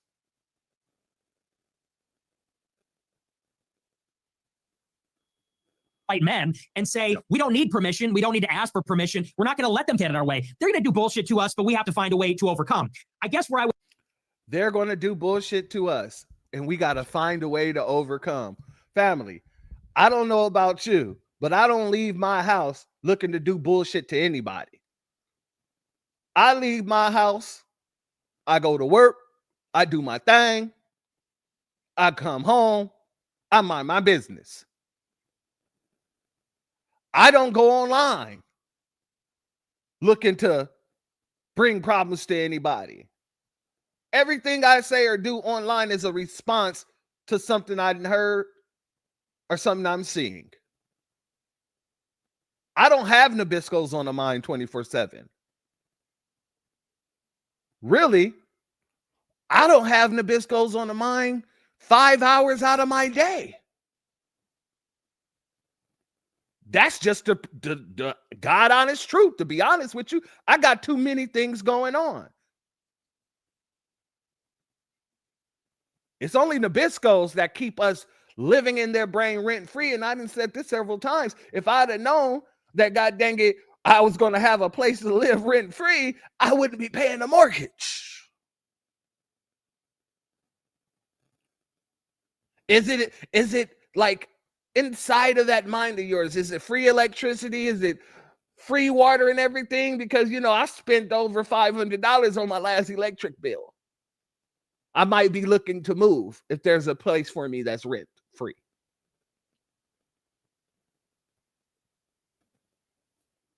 Would diverge slightly because I hear this all the time, and directionally, I suppose I agree.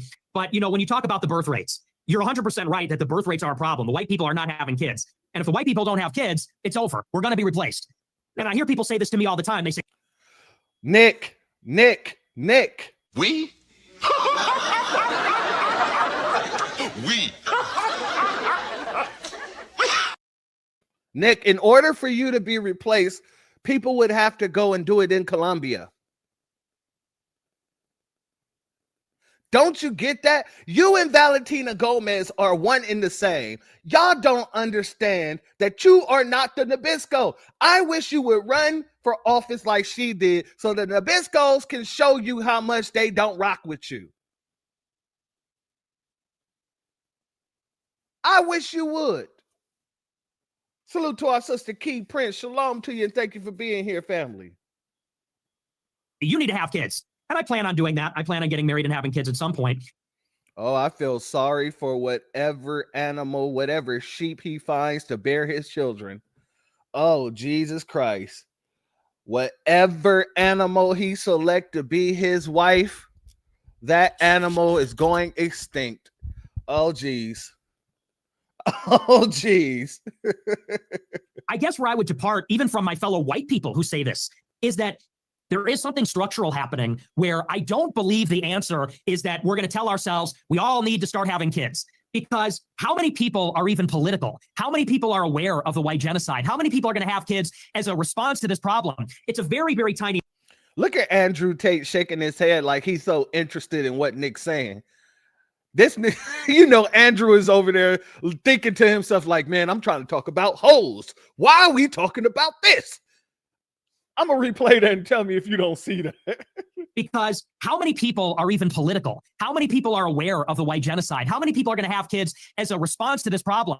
It's a very, very tiny number. And it's not to say that we shouldn't contribute to the solution, but it is to say that we fundamentally must engage in politics. It's sort of like chess.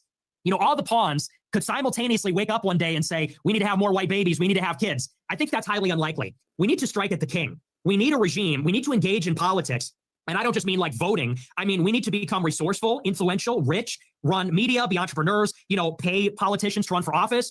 And we need to. Oh, you mean some of the things you guys been doing? Well, not you guys, because you only been here since you were 2, Nick. So you're talking about the things that the Nabiscos have already been doing, Nick? Pushing their own, well, not just pushing their own politician, but putting money behind every politician to sit here and not do nothing for us. That's what the Nabisco's been doing, Nick. And whether you like it or not, the Democratic Party is a party of Nabiscos. And they implemented benign and neglect.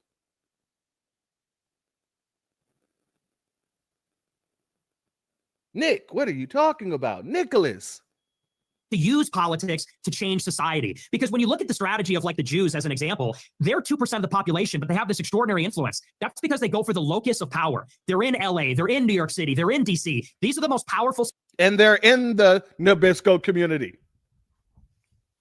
Unlike you, Nick, they're actually white. See, that's another thing. A lot of these folks, it's the Jews. They're just so mad that the Jews are actually considered white. Myron does this. Well, Amru, he does this all the time. And so does Nick. Look at the Jewish community.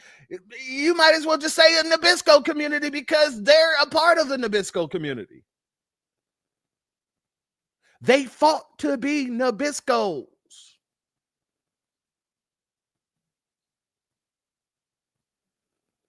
You better go look up the case of Leo Frank. Cities in the world. They're in San Francisco. They're in El Segundo. They're striking at the locus of power.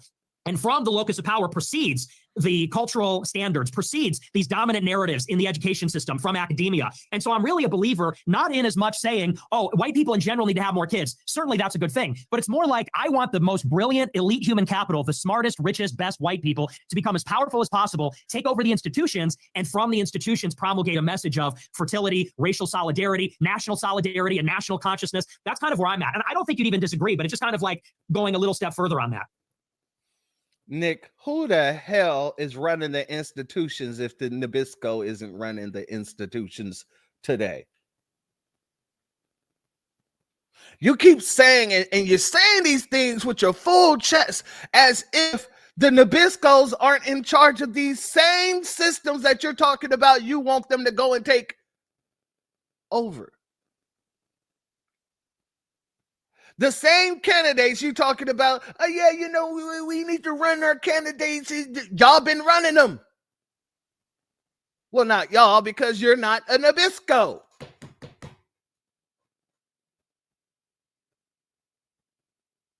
Let's just call a spade a spade.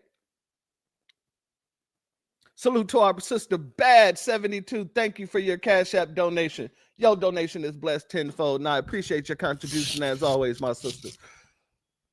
Family, these folks are the reason why you have a lot of nerdy idiots running around here talking the same crime talking points now.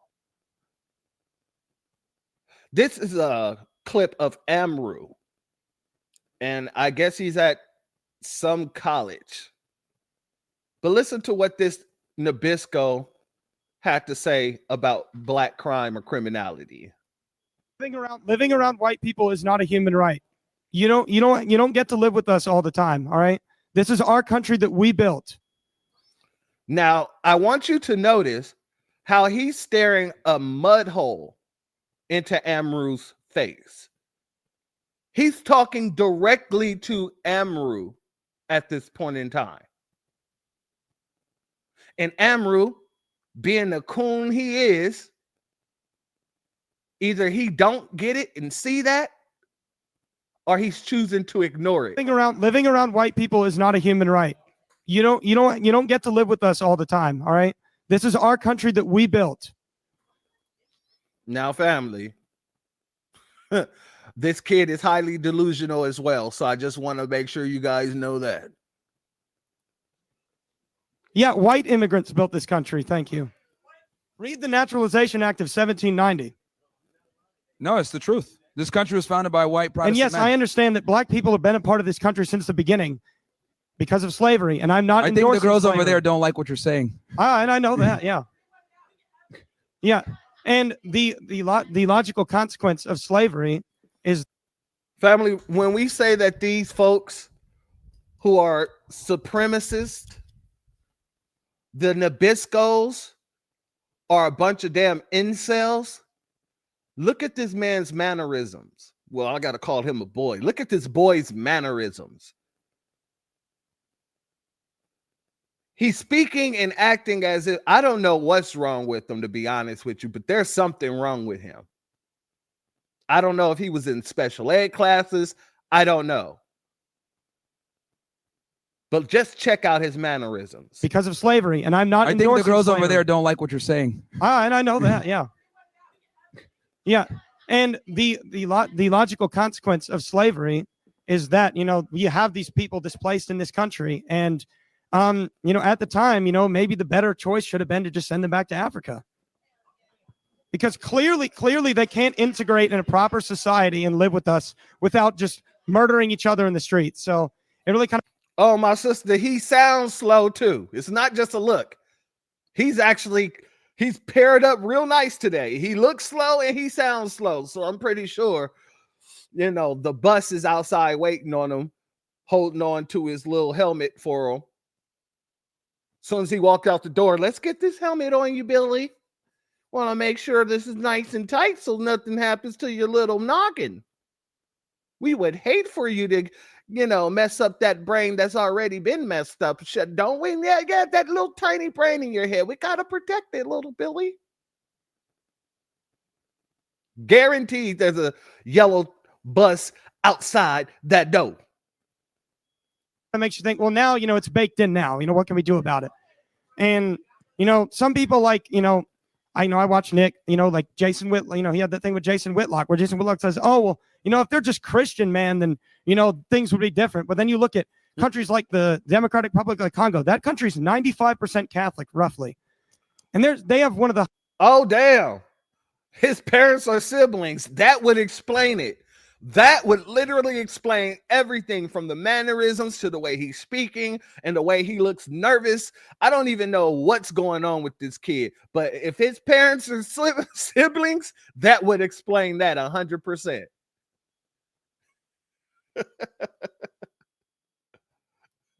Make sure his scooter doesn't power college. Not scooter. Not scooter. Highest murder rates in the world, and you know, their country's just, it's a failed state, and it just really makes you think, it's like, it's not a culture issue, it's not socioeconomics, it's not religion, then, you know, what is it? Yeah, no, I mean, IQ does play a huge role in it, and that's the thing that people don't like to discuss. But yeah, no, that's true, man. You said inbreeding, my sister. Well, deuces to the both of you. Much love to both of y'all, because God dang it, you're correcting this. I'm gonna call it. I'm gonna say, like my brother just said here. Hold on, let me pull that back up. DSA 1, he says, so he got Uncle Daddy situation. Exactly. That's I'm looking at that. That's probably what's going on here. Uncle Daddy situations to the core. Salute to antithesis. He said he looks like the pick in the dictionary next to the word dork. Yeah, absolutely. Racist dork. The truth hurts sometimes for people. But yeah, they've done meta-analysis on this with IQ and race, and the data doesn't lie, you know.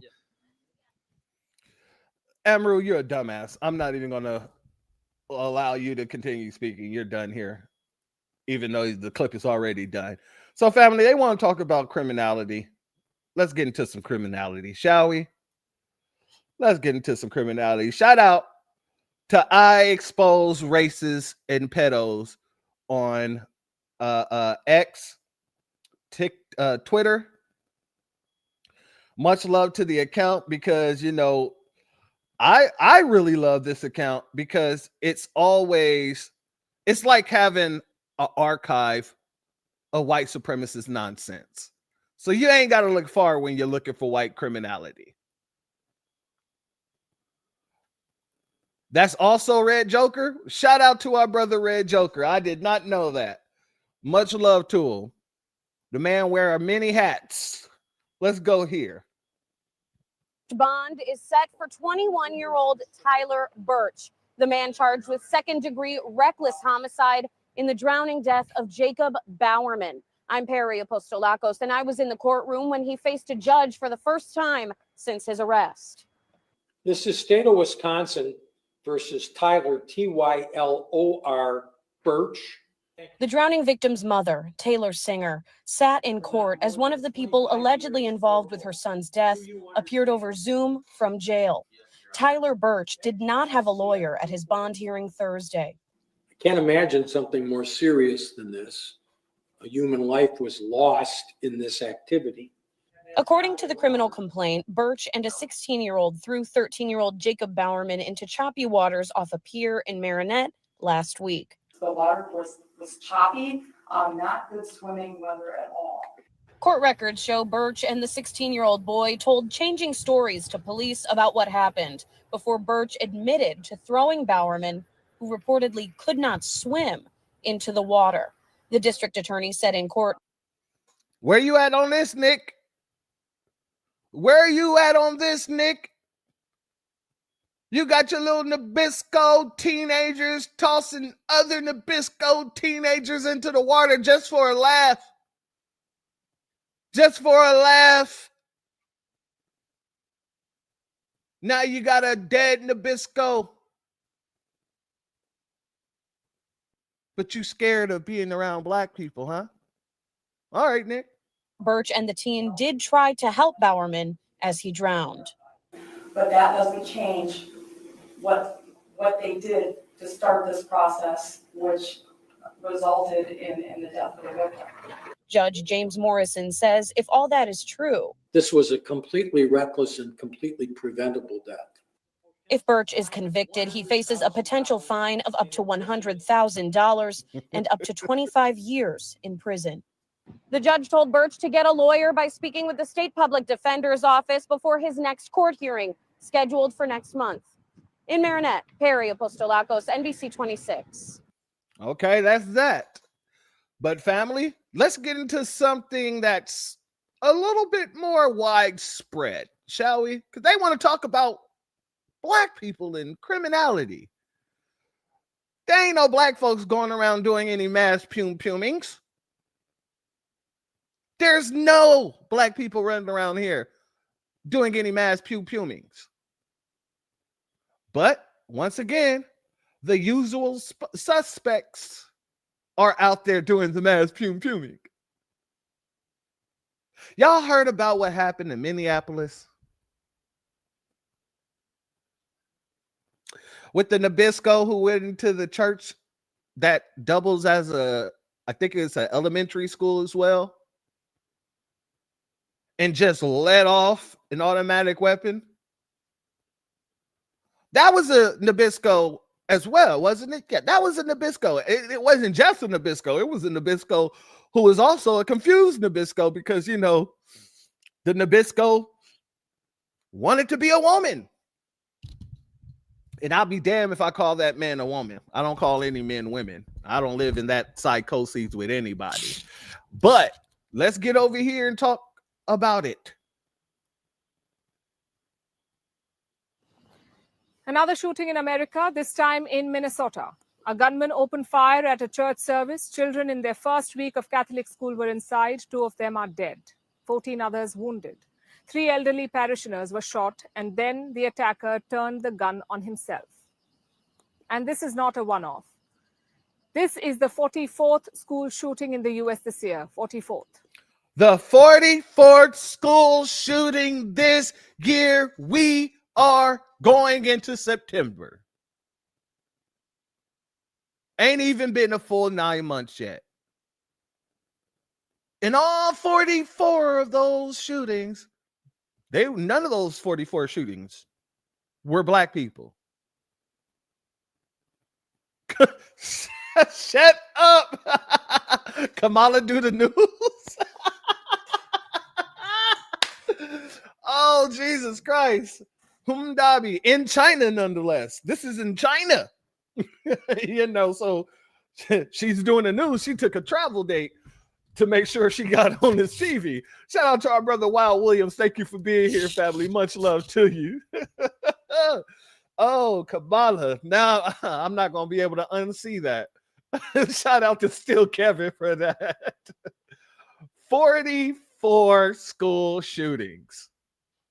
But as I said, if you look at the people who were assailants in those shootings, none of them look like you and me, my sister Key.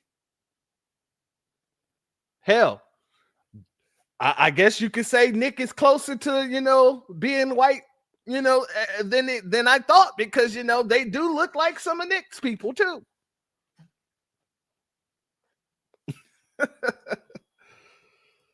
In a country where 125 people are killed by guns every single day, the questions remain: why and when does it end? Kamala. Here's a report. The first week of school. It is filled with excitement, curiosity, and new learnings. But for the children at a Catholic school in Minneapolis, it was met with horror, and for some, even death. The attack happened last night. Salute to our brother Antithesis. He says you need to use algebra to calculate white crime. Gotta use exponents and stuff. Oh yeah, you gotta be a rocket scientist to calculate white crime. That's what that is. 100. At a church where children were attending a worship service during their first week of school. The attacker fired dozens of shots through the windows using 3 firearms, killing 2 children, aged 8 and 10, and leaving at least 17 people injured, including 14 other children and 3 elderly parishioners. Then the shooter turned the gun on himself and died at the scene of a... Family, this person looks like a goddamn...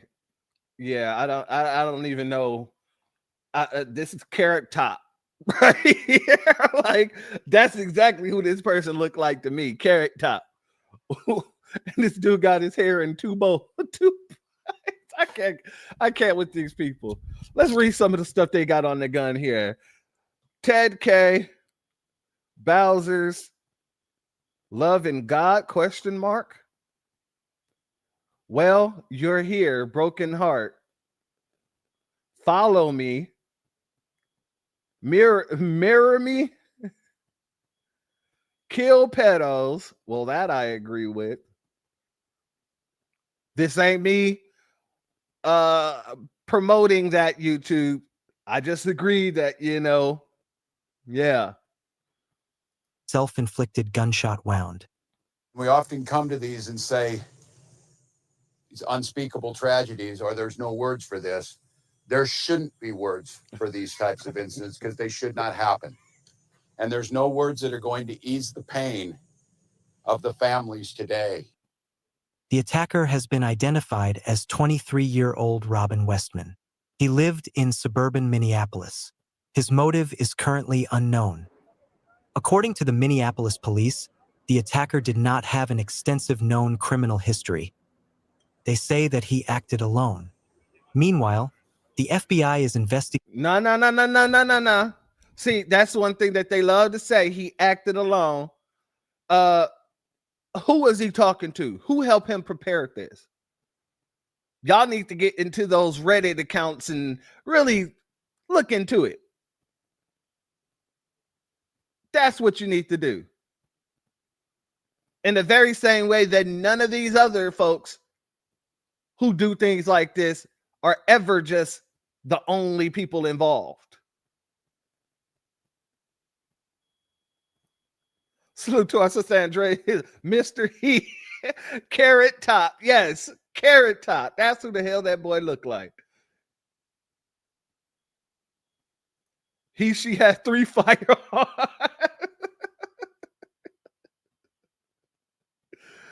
Oh, yeah. She. Or as, my uncle would call him, a nigga bitch. Excuse my French. Pippi Longstockings. Yep. There you have it. There you have it. Pippi Longstockings. investigating the shooting as an act of domestic terrorism and hate crime targeting Catholics. And here's what they know so far. Oh, they don't have a problem saying hate crime all of a sudden. Oh, they only say hate crime when it's when it's not black people dealing with it. Got it. Salute Tori. He said the Wendy's mascot. God dang. Oh, and if it was looking like this, I know why they removed her from the damn logo. Damn. Wendy's deformed brother. Oh, Jesus Christ. Oh, man. The attacker had a personal connection to the church. His mother previously worked at the school. She retired in 2021. The police have also found a manifesto. It included some disturbing writings, though the details are not out yet. And the suspect timed to publish it on YouTube at the time of the shooting. The FBI has taken it down. Minnesota is shaken and grieving. People have gathered for candlelight vigils. But the anger is palpable. And what I feel right now is a city that stands up for one another, that does the right thing by their community, and that recognizes that right now, while thoughts and prayers are great, they are not adequate. These children were literally praying at this moment. So when do we talk about Nabisco criminality then? Like, I love the way that you said, you know, we don't need thoughts and prayers because these children were literally praying. Okay, so what do we need? Maybe to address the situation? Maybe, you know, these Nabisco parents need to start parenting? Maybe they should make their children start taking accountability, because that's where you get these school shooters from. People that's never been told no, people who never had a belt to their ass, people who really think that they're just, you know, high up in the food chain. Because they've never been told no. Because they've never been held accountable. And the second someone do something that they don't like, they lose their damn minds and they go out here and grab the biggest gun they can find and start shooting every damn thing. When do we talk about the accountability for Nabiscos? Nick Fuentes damn sure ain't doing it.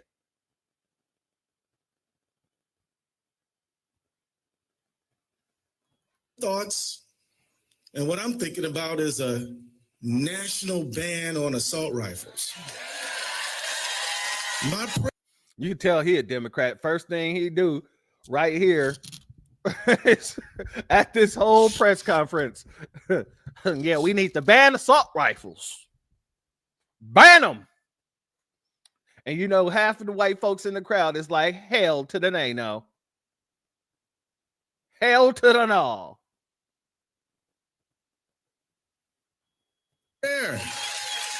My prayer is a national ban on these assault rifles. And you should know that when we used to ban them assault rifles, we used to keep a lot more people alive than we do now. Lies. That is a lie. Before, if a person couldn't get a legal assault rifle, they would have an illegal one. They would print one. They would get it from somewhere. So please stop lying. Don't lie and say, when we had a ban on assault rifles, we had a lot more people alive. I'm pretty sure there was people alive regardless. Whether it is an assault rifle, whether it is a regular handgun, people are alive and people are dead. Either way. one gun is not better than the other gun when these type of things happen. And from what we understand, this nigga bitch, excuse my French, had 3 guns. That's how dedicated he was to doing this. It also reminds me of that other transgender person who went into the school and started lighting it up. Wasn't that earlier this year? If it wasn't, please forgive me. We need to think and pray about banning these weapons of war. He said you need to think and pray. Think and pray about it. After all, this is not an isolated case. This is the 44th school shooting of the year in the US, a country where 125 people are killed by guns every single day. When gun violence happens in a place that is supposed to be safe, such as a school or a church, it rattles the nation. But as the country braves one tragedy after another, fueled by gun laws framed to breed the violence, it is the innocent lives that continue to pay the price for this political apathy. All right, family. Yeah, my brother, 44 goddamn mass shootings. And let's take a can't even hypothetically because we already know. Let's guess how many of those people out of the 44 were foundationally Black Americans. I'm willing to bet my bottom dollar that it's a big fat 0. But you let Nick tell it, oh, we're the ones that everyone should be afraid of living around. You let Nick tell it, everybody knows who commits all the crimes. You let Nick tell it, they're warranted for their racism because of it. A goddamn Colombian nigga, excuse my friend, see, I was about to go off on Nate. A goddamn Colombian who moved here when he was 2 years old with his parents.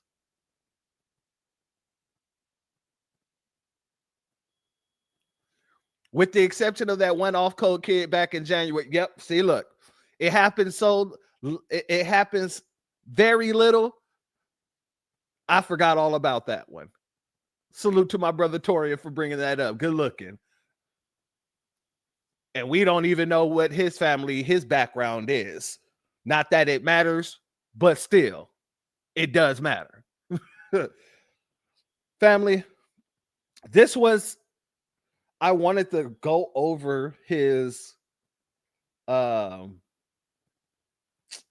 forget what it's called, his manifesto. But unfortunately, this manifesto, he's not reading it. This is 20 minutes of this dude just flipping pages. And his writing is so atrocious, I can't understand it. I'm gonna have to wait on a translation because family, nowhere in here am I able to read any of this. Now, y'all let me know. Can y'all read any of it? I don't know what kind of calligraphy he used here, what font, but it's definitely coded. It is definitely coded. But if we're talking criminality, you got to bring it up. Salute to our brother Red Joker again. It's always them. It is always them. Little Wendy over here.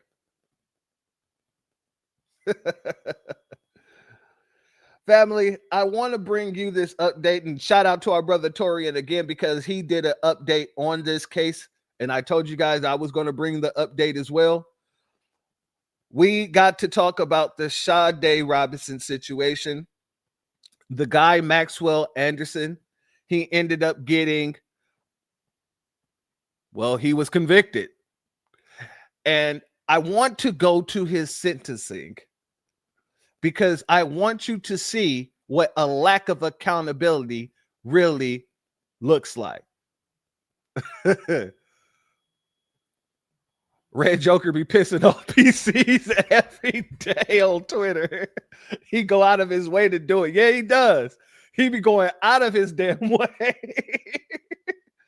Let's go here, family. Hold on. Let me make sure I got this up so we can get this right here.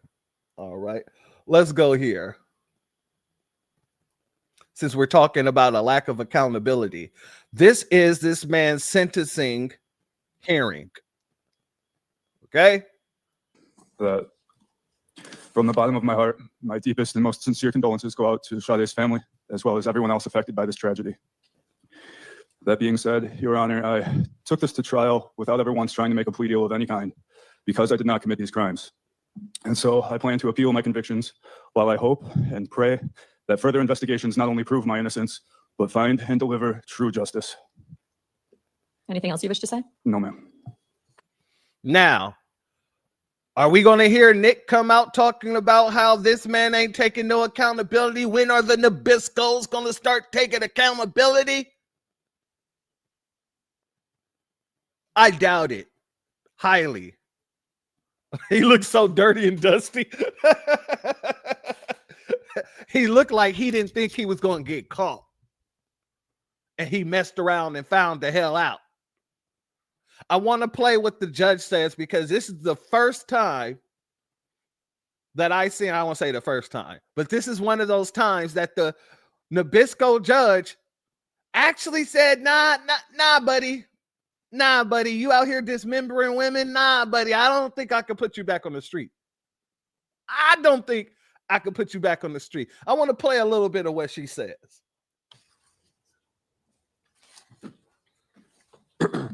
So relative to sentencing, I have a job. And what my job is to do is to hold you accountable. That's to punish you. It's to protect society. It's to find a way that you never come back here again to rehabilitate you. And it's to deter others from engaging in like behavior. At the point of sentencing, I have to look at different factors. I have to look at your past record. And I'll agree with the defense that the prior record on its face is not as egregious as many cases I see in my courtroom. Quite often you see a background filled with felonies and violence. But what I said was on its face. When you look at the record as it's worked through in the pre-sentence investigation, I'll agree with the state that there are some red flags that jump out at you that that show a level of violence that maybe it may have been a precursor. You know, when you look at the original case mentioned from Pewaukee from March of 2010, it looks like it's an underage drinking party. And when the officers come in, they find a bunch of people hiding and they indicate they're about to do a search. And later there's people saying that they were being held in the home against their will. Kind of a weird comment to have on an underage drinking party. This grown ass man was having underage drinking parties. And when the po-po ran in, he tried to hide. Oh, Jesus. Salute to Tori. He says, you can't rehabilitate this. You absolutely right, brother. Lock his ass all the way up and throw away every damn key you got for that lock. Damn that. Just throw him into a room, cement it shut, and just leave him there. Ultimately, they find Mr. Anderson hiding behind an entertainment center. He's belligerent. He tells the police, fuck you. I hope you're proud to serve your country this way. He's then very coarse and his comments are obscene. He then urinates in a police vehicle and calls a female police officer a cunt. Inappropriate. Then we have the 2014 case where that involves the mother, where officers are dispatched to a location. They enter the home, they see, they make contact with the mother. She indicates that her son was in the kitchen. Officers approach and the response is, what are you going to do? Shoot me? And he runs out the door.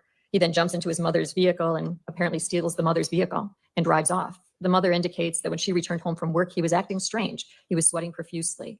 He argued, he punched a vase, he caused it to fall to the floor.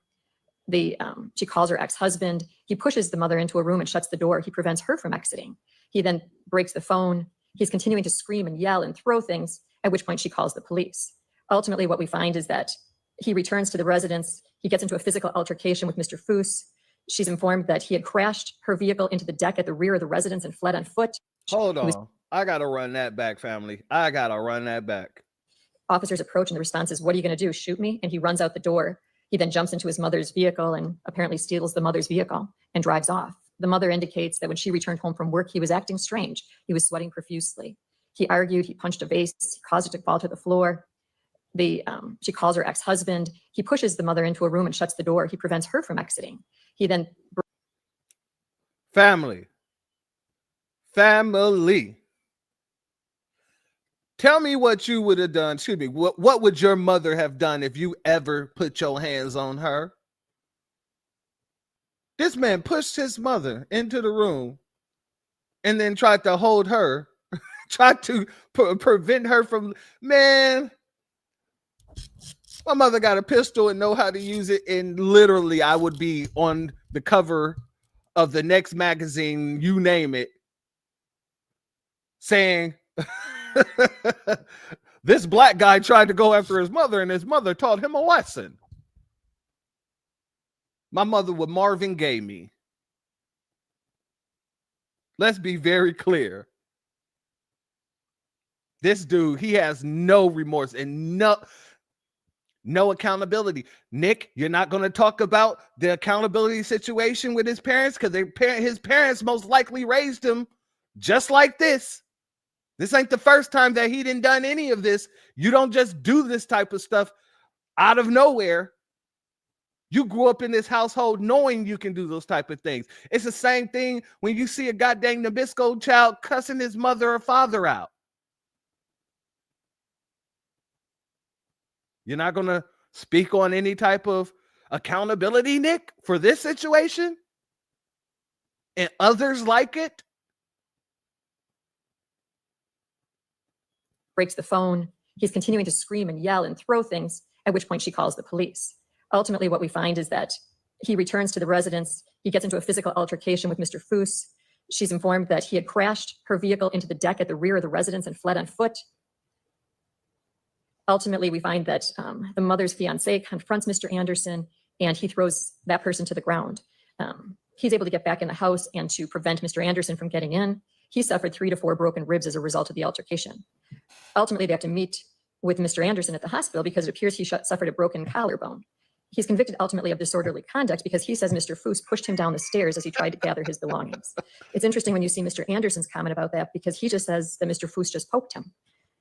Sounds like a bit of a discrepancy there. Then we go on and we find the issue with the grandparents. And the grandparents call the police and they say that he needs someone to talk to about his mental health and that he's smashing a glass in the sink, causing it to break. He goes in the basement, he punches a hole in the wall. That's another thing that I'm glad they did not allow him to do, which is try to run that mental health nonsense in this case. Because I'm be honest with you, I'm highly surprised that they didn't use that as a defense.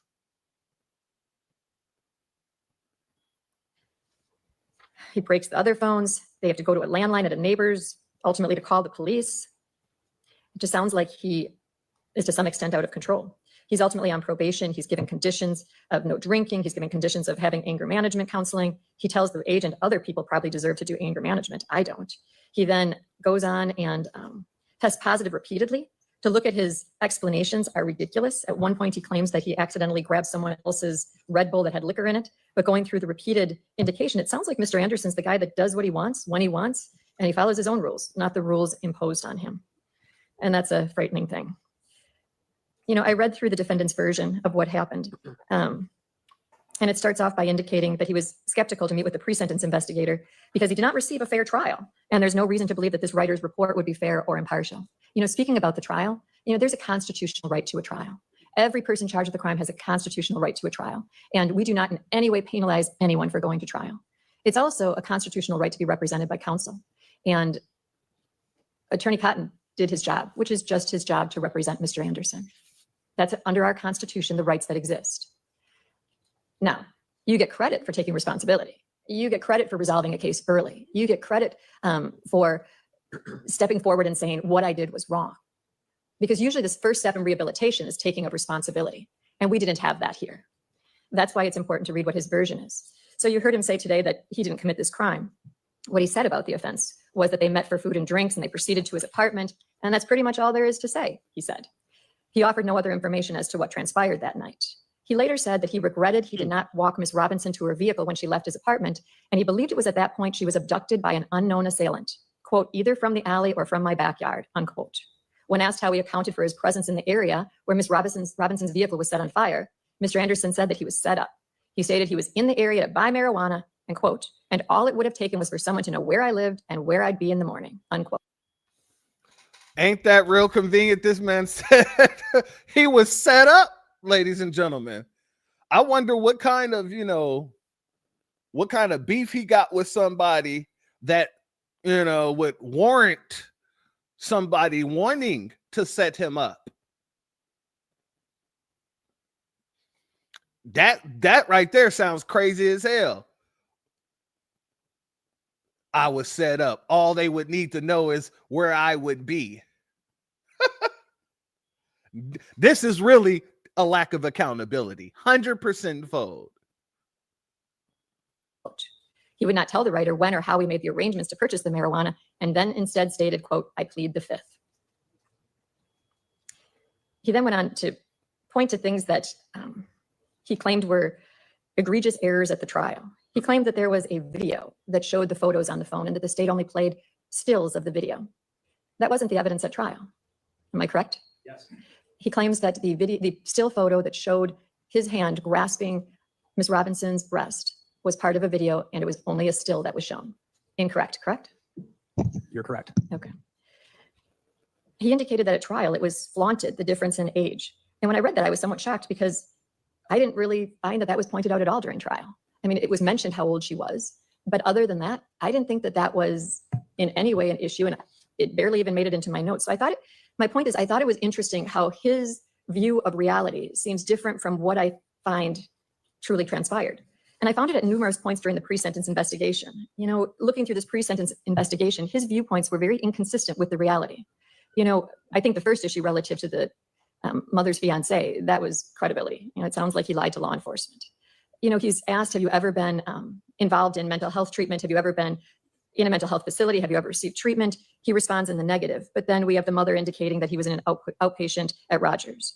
He indicates that he never made a suicidal attempt or had an ideology of said. But then we read about in the Navy how he was dismissed from the Navy due to a medical release, which appears to be related to the suicidal attempt in trying to hang himself. You have him saying about school, I did okay. But then you look at the history of how he did in school, and his grades were pretty abysmal. And just odd things, like he talks about how he purchased the home himself for $160,000, but the mother says, no, I told the dad to buy him the home. Translation, he says one thing and does another. So while he's sitting here talking about, I did not commit these crimes, I hope the real person gets caught, your pattern, yeah, that doesn't seem to be too true. The pattern doesn't really rock with what you're saying. It's actually showing it's more likely that you did this. You say I'm innocent, then that means you're guilty. Just off of your past patterns.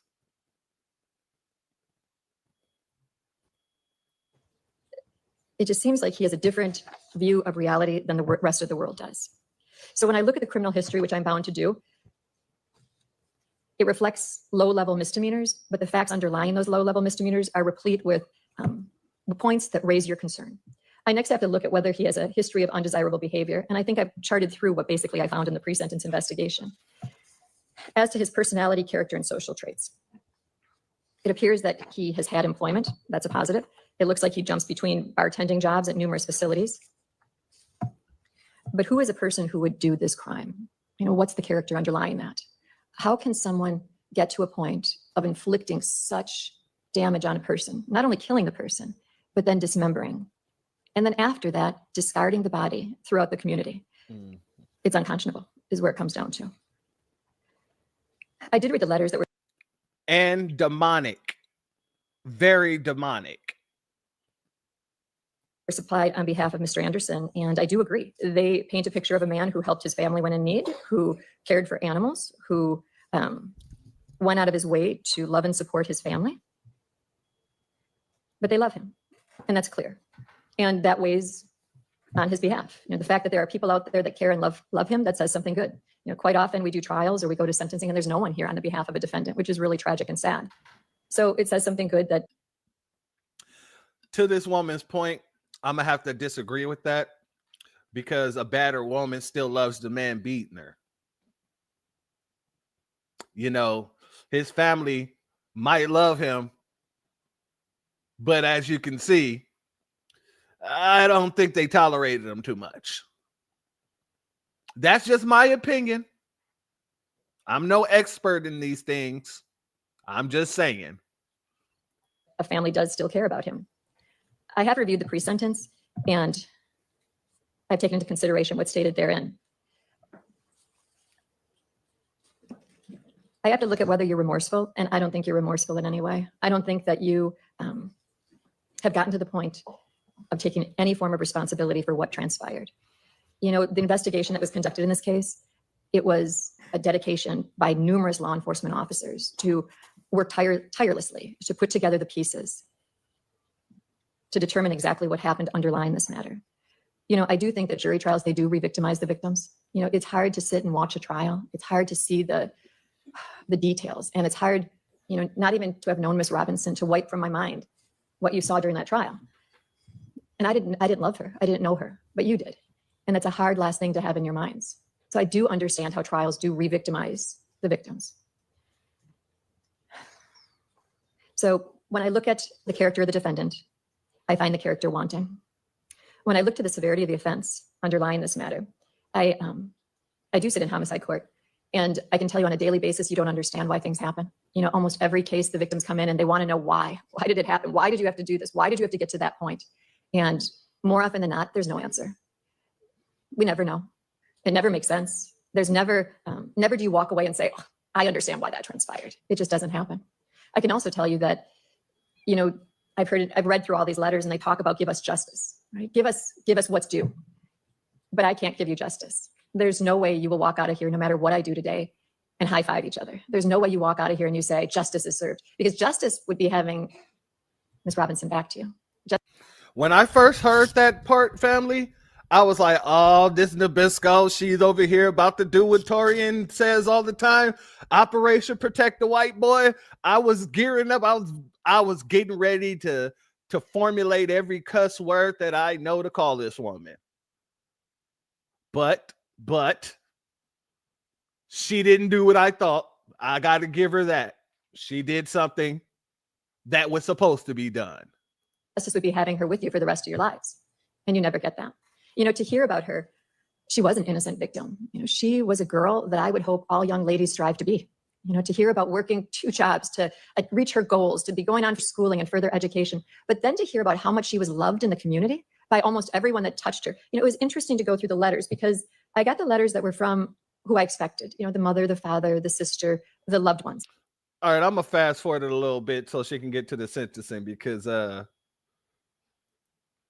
she is babbling a bit. Of what we call humanity. But I need you to know, we see you. We mourn with you. We love you. At some point, you're redeemable. How do we figure out if at some point you will change your mind? I read that letter because I thought it stated to a great extent what we're here about. What my job is to do, it is to hold you accountable and to punish you. It is also to protect society. And that's about, how do we figure out if at some point you're redeemable? How do we figure out if at some point you will change your mindset? You will get the therapy and education to be at a point where you will be safe to have in the community. Now, part of that goes into the fact that you don't take responsibility. I listened to the evidence. I watched what was introduced during the course of the trial. There is... My sister, what do you think about that answer? Damn well Nick ain't speaking on this, because it's too close to the people he wants to be like. It's the cosplaying. So he definitely ain't going to talk about this case, because he wants everybody to think that all the criminality is coming from the blacks.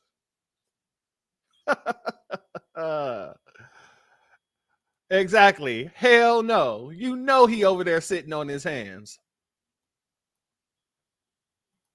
No explanation that I've heard that's valid as to why you would be walking away from that burning car. Those photos were not of a girl in a video enjoying life. Those photos of you grasping the breast that was ultimately shaved from her body, with her face plastered into that, I don't recall if it was the ottoman at the couch, the way that her body was positioned. There's no explanation for that. I don't need to rehash the evidence. I've gone through all my notes from this trial, and I think that Attorney Vance Krazan did a nice job of summarizing and pertinent part the details. But there's no answer that you briefly provided in this pre-sentence that makes even a hint, that even resonates with a hint of truth. So how do we protect society from a man who clearly has had darkness in his past, who engaged in behavior that is, it's the facts that you see written in horror novels. That's what we have to determine. And you know, it isn't easy. I can tell you that when you think about, is there ever something redeemable in a person? You'd like to say at some point there is. And I can tell you that at the points in life where I've come to the conclusion that there isn't anything redeemable, you know, you do think about, I think it takes away a little piece of my soul. How come I could? Christopher, he says at this point, I'm okay with spoilers. Did he get life? 10 years in jail? Oh, I'm not going to spoil it for you, family. I'm not one of those type of people. But we're almost there. She's about to get to the sentencing right here. I can't find anything good. How come I can't find anything that I can say at some point you'll be a better person? So ultimately at sentencing, considering the seriousness of the offense, your character, and the needs of society. This is clearly not a probation case. Probation would unduly depreciate the seriousness of the offense and isn't even allowable under our law. You are sentenced to a term of life imprisonment, and that is what the penalty is for a jury of your peers ultimately coming back and convicting you on first-degree intentional. In this case, I didn't see a restitution request. We are asking for a restitution hearing, and we've pre-selected a date. Thank you. We'll be setting So, family, he has gotten life in prison, and even and I don't know why they went through the other charges, because life, that's it. Now, the other charges in itself may make it a situation to where there's no possibility of parole ever. So let's see. Restitution ought to be determined at a later date. Relative to this matter, I have considered the seriousness of the offense. I have weighed your character, and as I've indicated, I find it wanting. I've also reflected on the needs of society, and are you a good risk? And sadly, you're not. As to my sentence, relative to the nature of the offense, you are not eligible for challenge incarceration. You're clearly not eligible for any substance abuse programming. Restitution will be determined at a later date. You do need to submit a biological specimen to the state crime lab and pay the surcharge thereof. You do have the right to appeal. And if indigent, you have the right to the assistance of the public defender. What you need to understand is that a notice of intent to pursue post-conviction relief must be filed in the trial court within 20 days after sentencing for your rights to be preserved. You have been convicted of a felony. You may never possess a firearm. If you do, you're looking at 10 years of imprisonment, a $25,000 fine, or both. You may not possess body armor at any time in the future. If you do, you'll be subject to 15 years. Family, life's 25 years or no in that state. I'm gonna be honest with you. I'm not sure in that state, but most of the time, life isn't 25 years. Usually they'll say 25 years to life. Life is usually life in prison, right? But unless it says with a possibility of parole, that's what I'm listening to hear right now, because I don't think he's going to get any type of parole at all. To my understanding, life is life though, and 25 years to life is usually how they set the standards. At minimum, you got to do 25 years. Of imprisonment, a $50,000 fine, or both. You cannot vote in any election.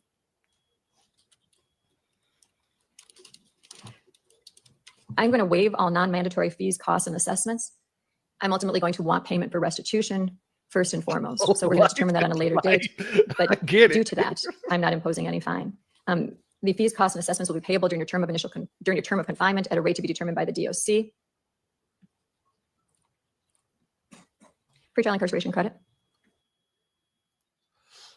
If he got life in prison, why would they say he couldn't possess a firearm? I think that she's just going through her usual rhetoric of what she would tell anybody who's a felon at that point in time, because he's got to pay restitution as well. So I'm thinking whenever he does get a job in the jail, they're going to be taking restitution out of that money. You dig me? But that's a good question. That is a good question. I'll get that information to you. Okay. So relative to... Look at the look on his face. One moment.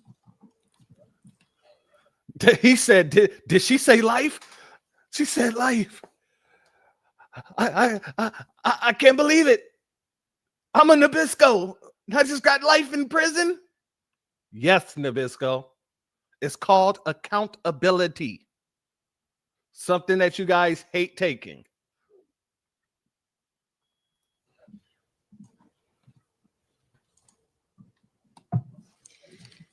Count 3, arson of property other than building. That's a class I felony. On that offense, you are looking at a fine of up to $10,000 or imprisonment for not more than 3 years and 6 months or both. Relative to that matter, the maximum is 18 months of initial confinement and 2 years of extended supervision. I am imposing 18 months of initial confinement and 2 years of extended supervision. One moment.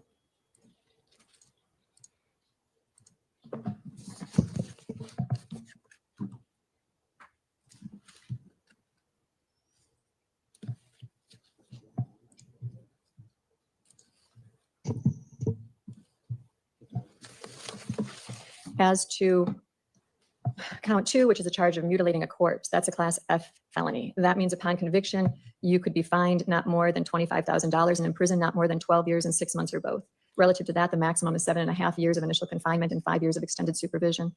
I am imposing 7.5 years of initial confinement and 5 years of supervision. Relative to count 1, that is a class A felony, the charge of first-degree intentional homicide. Relative to that, you shall be sentenced to imprisonment for life.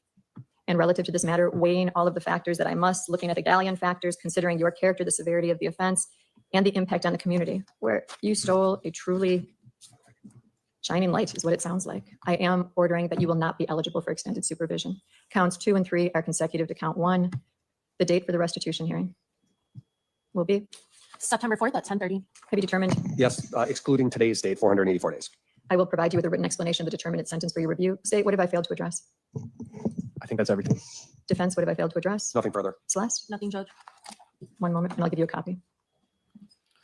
So, family, while Nick is running around here talking about, accountability, yeah, Nick, it doesn't really look like you're talking about it to the right people. As a matter of fact, Nick, since you want to be a Nabisco, let me get a Nabisco to tell you exactly the real problem here, Nick. Let's go here, family, before we close out. Let's go to a Nabisco so that Nick can get this information from the people he loved the most. White people, if crime statistics really mattered to us, we would be talking about white men every damn day. We as white people love to throw around statistics when it comes to the Black community. We love to misconstrue data about poverty rates, crime rates, single parent households. Here's the thing. If you really want to talk about problematic behavior in terms of statistics, we need to talk about white men. Most mass shootings in America, white men. School shootings, white men. Intimate partner violence, typically known as domestic violence, white men. Police brutality and systemic violence, white men. Online harassment and extremism, white men. Domestic terrorism, white men. Serial killers, white men. The demographic making up the vast majority of CEOs, judges, senators, and police chiefs who refuse to hold white men responsible, white men. And yet us white men are really talked about as being a problem. Few white people are asking, what's wrong with white men? What's wrong with the culture? Few white men are demanding that we be fixed. And why? Because we as white men humanize and individualize white violent offenders. And it's time to flip the script. To shame and blame, because I know white males are incredibly fragile when it comes to that, but instead to name what's really going on and who continues to be protected and not held accountable because of selective storytelling. Isn't that what Nick doing? Selective storytelling. Nicholas. Oh, Nicholas. Are you going to tell this Nabisco that he's wrong? Oh, you can't, can you? You know, you couldn't physically do it if you wanted to. I hope this helps. This man made a follow-up, so I want to go ahead and play that real quick. I think white people are so triggered by Black joy because they have zero control over it. And white people are all about control. And anything they don't get to control and manage and dictate freaks them the hell out. They don't get to be the leader. That's what it's all about, family. So when you have these Colombian wannabe Nabiscos, when you have these people coming out talking all this nonsense, omitting the real issues, family, we can write them the hell off. Really, nobody listens to Nick Fuentes anyway. Nick is a goddamn idiot and most of the world sees it. White people, they allow him to speak for them because they want somebody who's not them saying racist stuff. That's exactly what it is. Nick just don't want black people speaking for white people because, like I said, he wants to be the only non-white person speaking for white people because it makes them feel closer to the Nabisco. They trust me so much, you know, they trust me enough to speak for them. So I gotta make sure that they don't trust anybody else enough to speak for them. Jason Fatlock is a coon. And he might be. But you're no different. The only difference is that you're not black. It makes it even worse that you're not white. You're not a part of these Americas. You came to these Americas and then you try to infiltrate into whiteness. When I say, when you get that racial wake-up call, when I see you on the streets because you're racially homeless, oh, family, it's going to be a grand day and I'm going to get as petty as possible. I'm creating all kind of memes. I'm going straight full-blown Black Alpha on you. You know how Alpha be creating all these different memes and things like that. I'm going all the way in. Pause. Salute to our sister Faith Speaks Life. Much love to you. Thank you for your Cash App donation, family. And your donation is blessed tenfold. Thank you for your contribution as always, my sister. So yeah, family. This whole situation here, I laugh at every time they keep bringing up black criminality. You're using us as a misnomer for something that you're really trying to keep the eyes off for yourself. And I know y'all daddy Trump then said there's so much crime in these black areas. If you're stupid enough to believe that, well, you are stupid enough to believe it because MAGA's stupid. The MAGites are highly, highly ignorant. So it's not that hard to believe that you're stupid. But Nick, I promise you, and I'm going to make sure I do this as soon as I get off this broadcast. I'm going to contact the DOJ and I'm sending them all your videos, everyone I can find. And I hope you get Tom Homan knocking on your door to remove you and your family. Cancel that visa. Send him back to the coca fields of Colombia.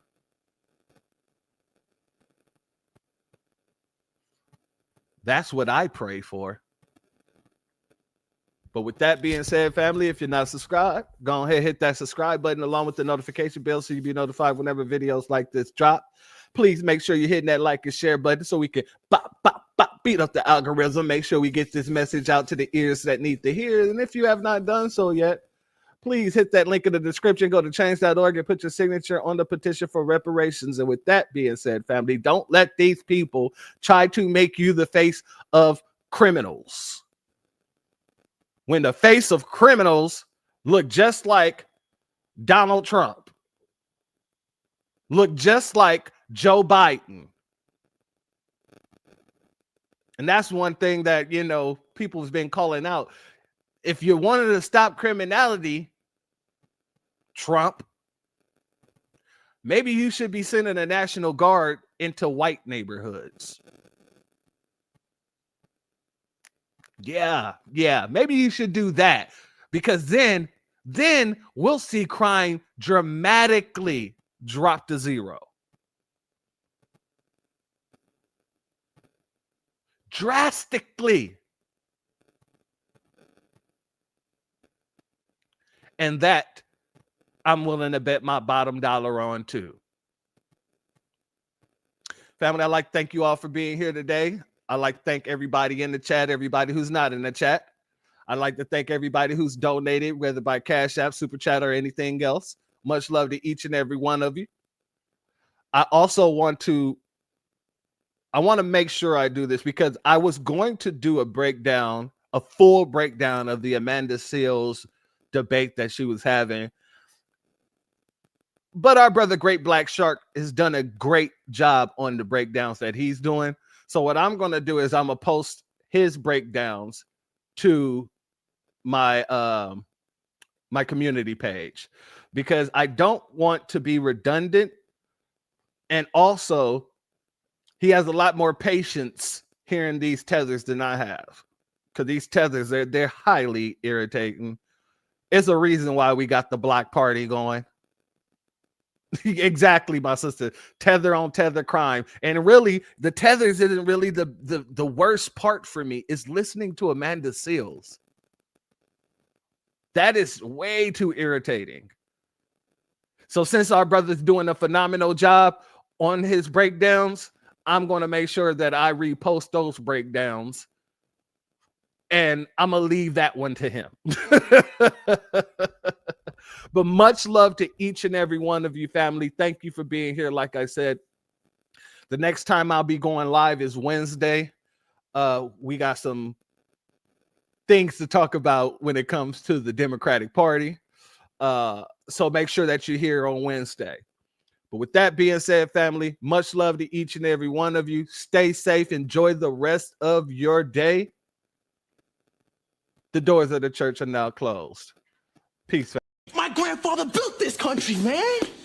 He fought wars for it. And most places he went wouldn't let him sit down and get a cup of coffee. I can't even catch a cab in New York. You know, it doesn't matter how many degrees I get. All you people see is color. Your grandfather was an immigrant. You're American. My grandfather was born here, Duke. And you people still look at me as just another nigga. I know that the government, whatever, can't stand us black people. He's doing everything in the world to make black man be extinct. But I'm going to tell you one thing. Us black people going to survive. So fuck everybody. I'm off.